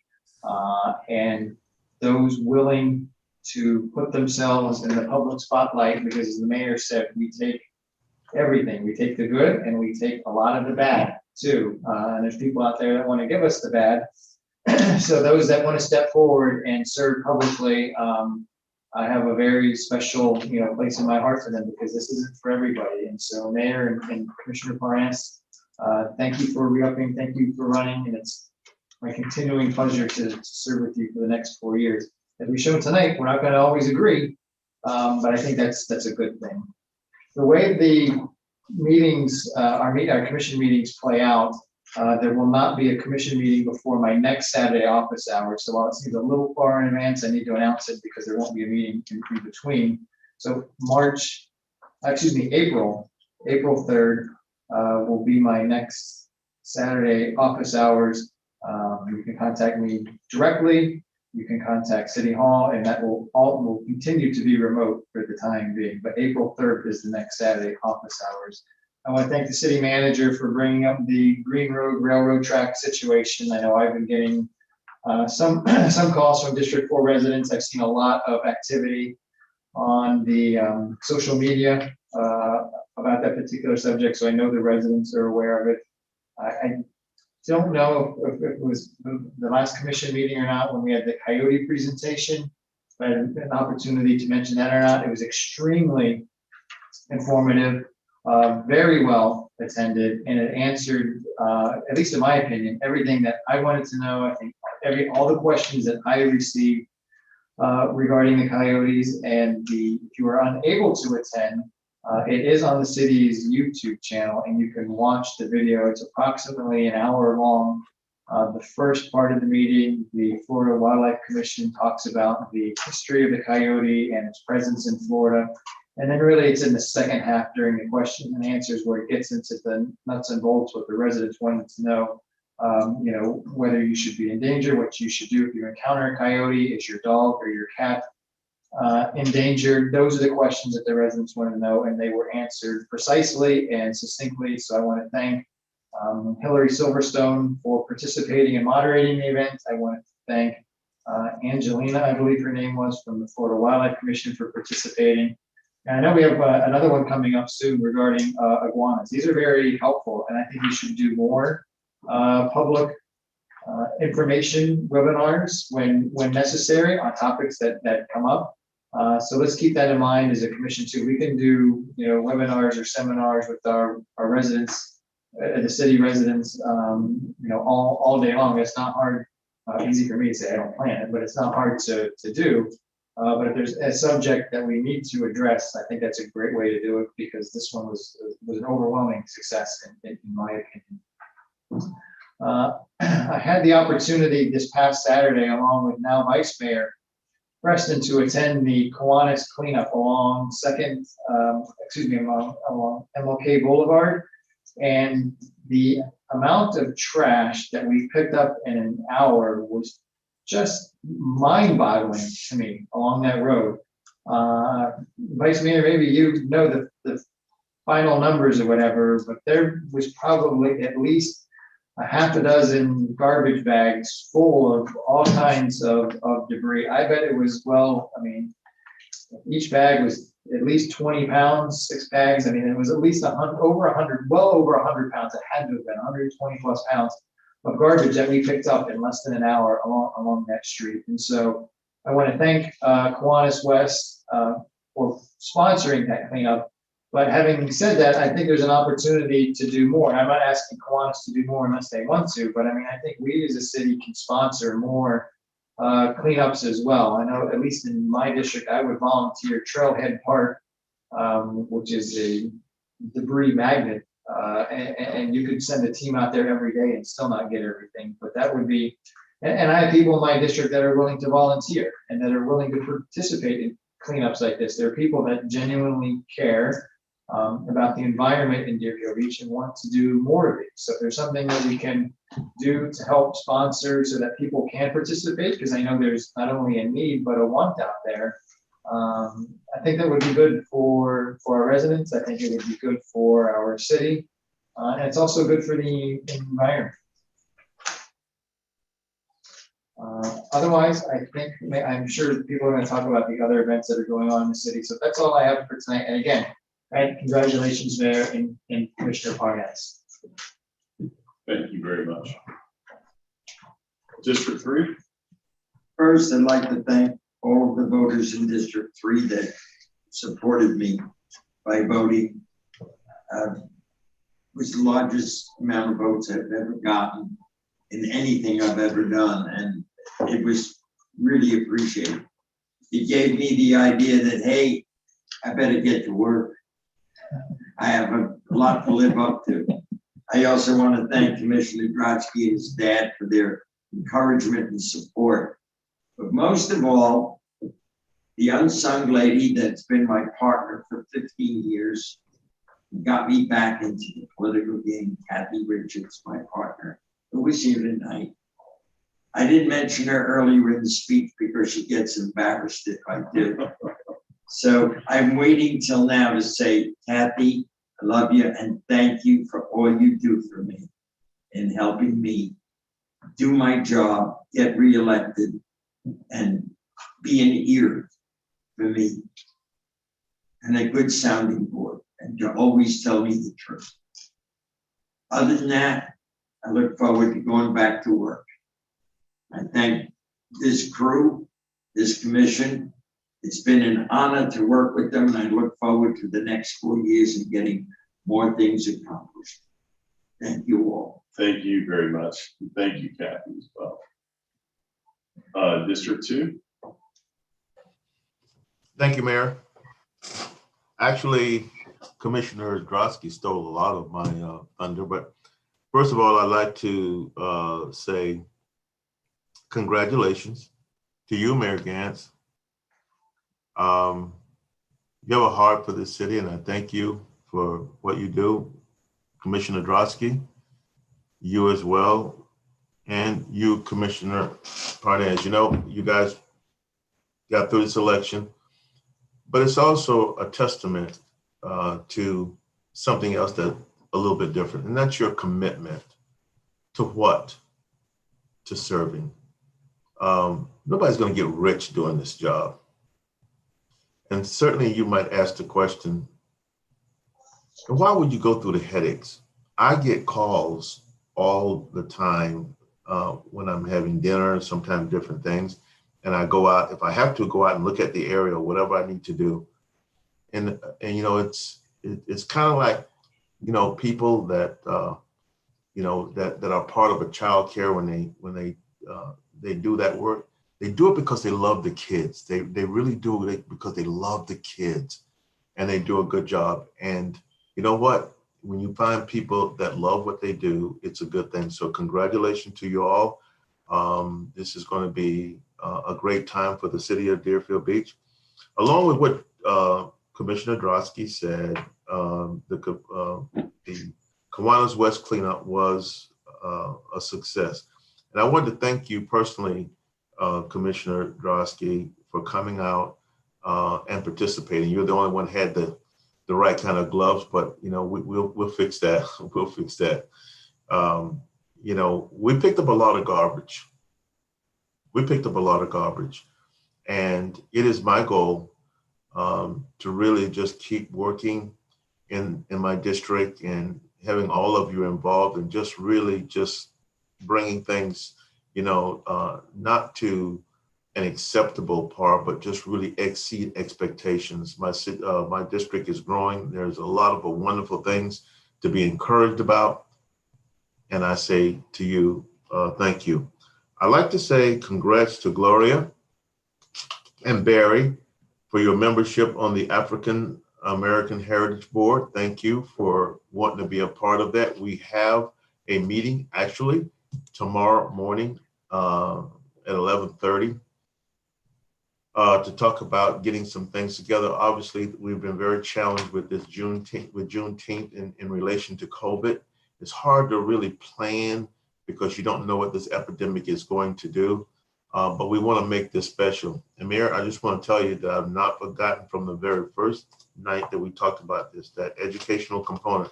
So I want to let you know that I have contacted Maverick Entertainment and they want to be a part of it. And yes, that is big. And I talked to Mr. Schwab. I will be having a conversation with him soon to see their level of participation. But we're getting I'm getting calls that just like the board is of people saying that's unique. You know, I like to be a part of it. So some very positive things are happening. And so, you know, I'd like to thank those ladies again for being a part of the board. Thank you, Mayor and Commission for all that you do in trying to lift the spirits of the city. Thank you. Thank you. Commissioner Hudak. Thank you, Mr. Mayor. I too want to congratulate all of you. And we have a new vice mayor, so congratulations, sir. A new mayor for 4 years, new commissioners for another 4 years. And I've said it 100 times. If I've said it once, I am very humbled and honored to serve the city of Deerfield Beach with each and every one of you. There are individuals who try to get elected for ego reasons, and there are individuals who try to get elected to serve the community. And each and every one of you are doing this to serve our community. And it shows. It shows in your passion. It shows in your dedication. And I hope the residents, well, the fact that you all got reelected shows that the residents appreciate your dedication and your love for the city. And it is people like you that makes Deerfield Beach a great place to live and work. And again, I am going to be honored to spend the next 2 years with you and hopefully a lot longer. And it is just a testament to the hard work that all of you are doing and the good work that you're all doing. As we saw tonight, we don't always agree on everything, but we do it for the right reasons. We have our principles, we have our values. And what is great about this commission is that we all don't think alike. We all have different ways of looking at a situation, at a problem, at a challenge, and we're able to resolve that situation more times than not and learn from one another. And I think that's what I enjoy the most about serving with you is I get the opportunity to learn from each and every one of you. We all come from a variety of different backgrounds. We all have a variety of different experiences, and we're able to bring that to the table. And more times than not, you bring in points of view that I may not have considered. And hopefully I'm able to do that for you as well. So again, it's been a joy. It's been an honor. And our residents have definitely benefited from the dedication that you have shown to our community. So I want to thank each and every one of you very much. Last thing I just want to mention is, as Katie Freytag said earlier, we have pop-up art at Pioneer Park. That'll be on Saturday from 10 a.m. to 10 p.m. There are certain different sessions. So Dave, please correct me if I'm not wrong, but you do have to register in order to attend a session. Hopefully we'll have a great turnout. I'm sure we're all planning on attending at least one or two of those meetings or those sessions as the weekend approaches. And that's all. So I apologize, Commissioner. To answer your question, you can register. We're also accepting walk-ups. We're trying to just make improvements on these events as we navigate COVID. So you can actually show up to the event and register on site as well. Wonderful. Thank you, Commissioner. I do want to thank and congratulate Commissioner Drosky. It is outstanding to run unopposed. It is a testament to the great job that you've done and everything. And the over-under tonight on you getting your name right when you actually spoke, I think you covered it. So the biggest odds were in your favor. So glad to see it took 4 years, but everybody get your name right now. That's what happens when you get to every single event. Commissioner Parnas, glad to have you back. Thank you. No, congratulations, an outstanding win, and really glad to have you back. With all of you, it is humbling to be back, and it's been a part of my life for 12 years, and 4 years from now it'll be 16 years. And actually, it's 14 years ago that I haven't missed a commission meeting in 14 years. That's really unbelievable, but yeah. But I do want to thank all of you again tonight. I just want to reiterate that the issues that we have with VSO and some of the problems we have are not something that we have with the staff that we have in place here in the city of Deerfield Beach.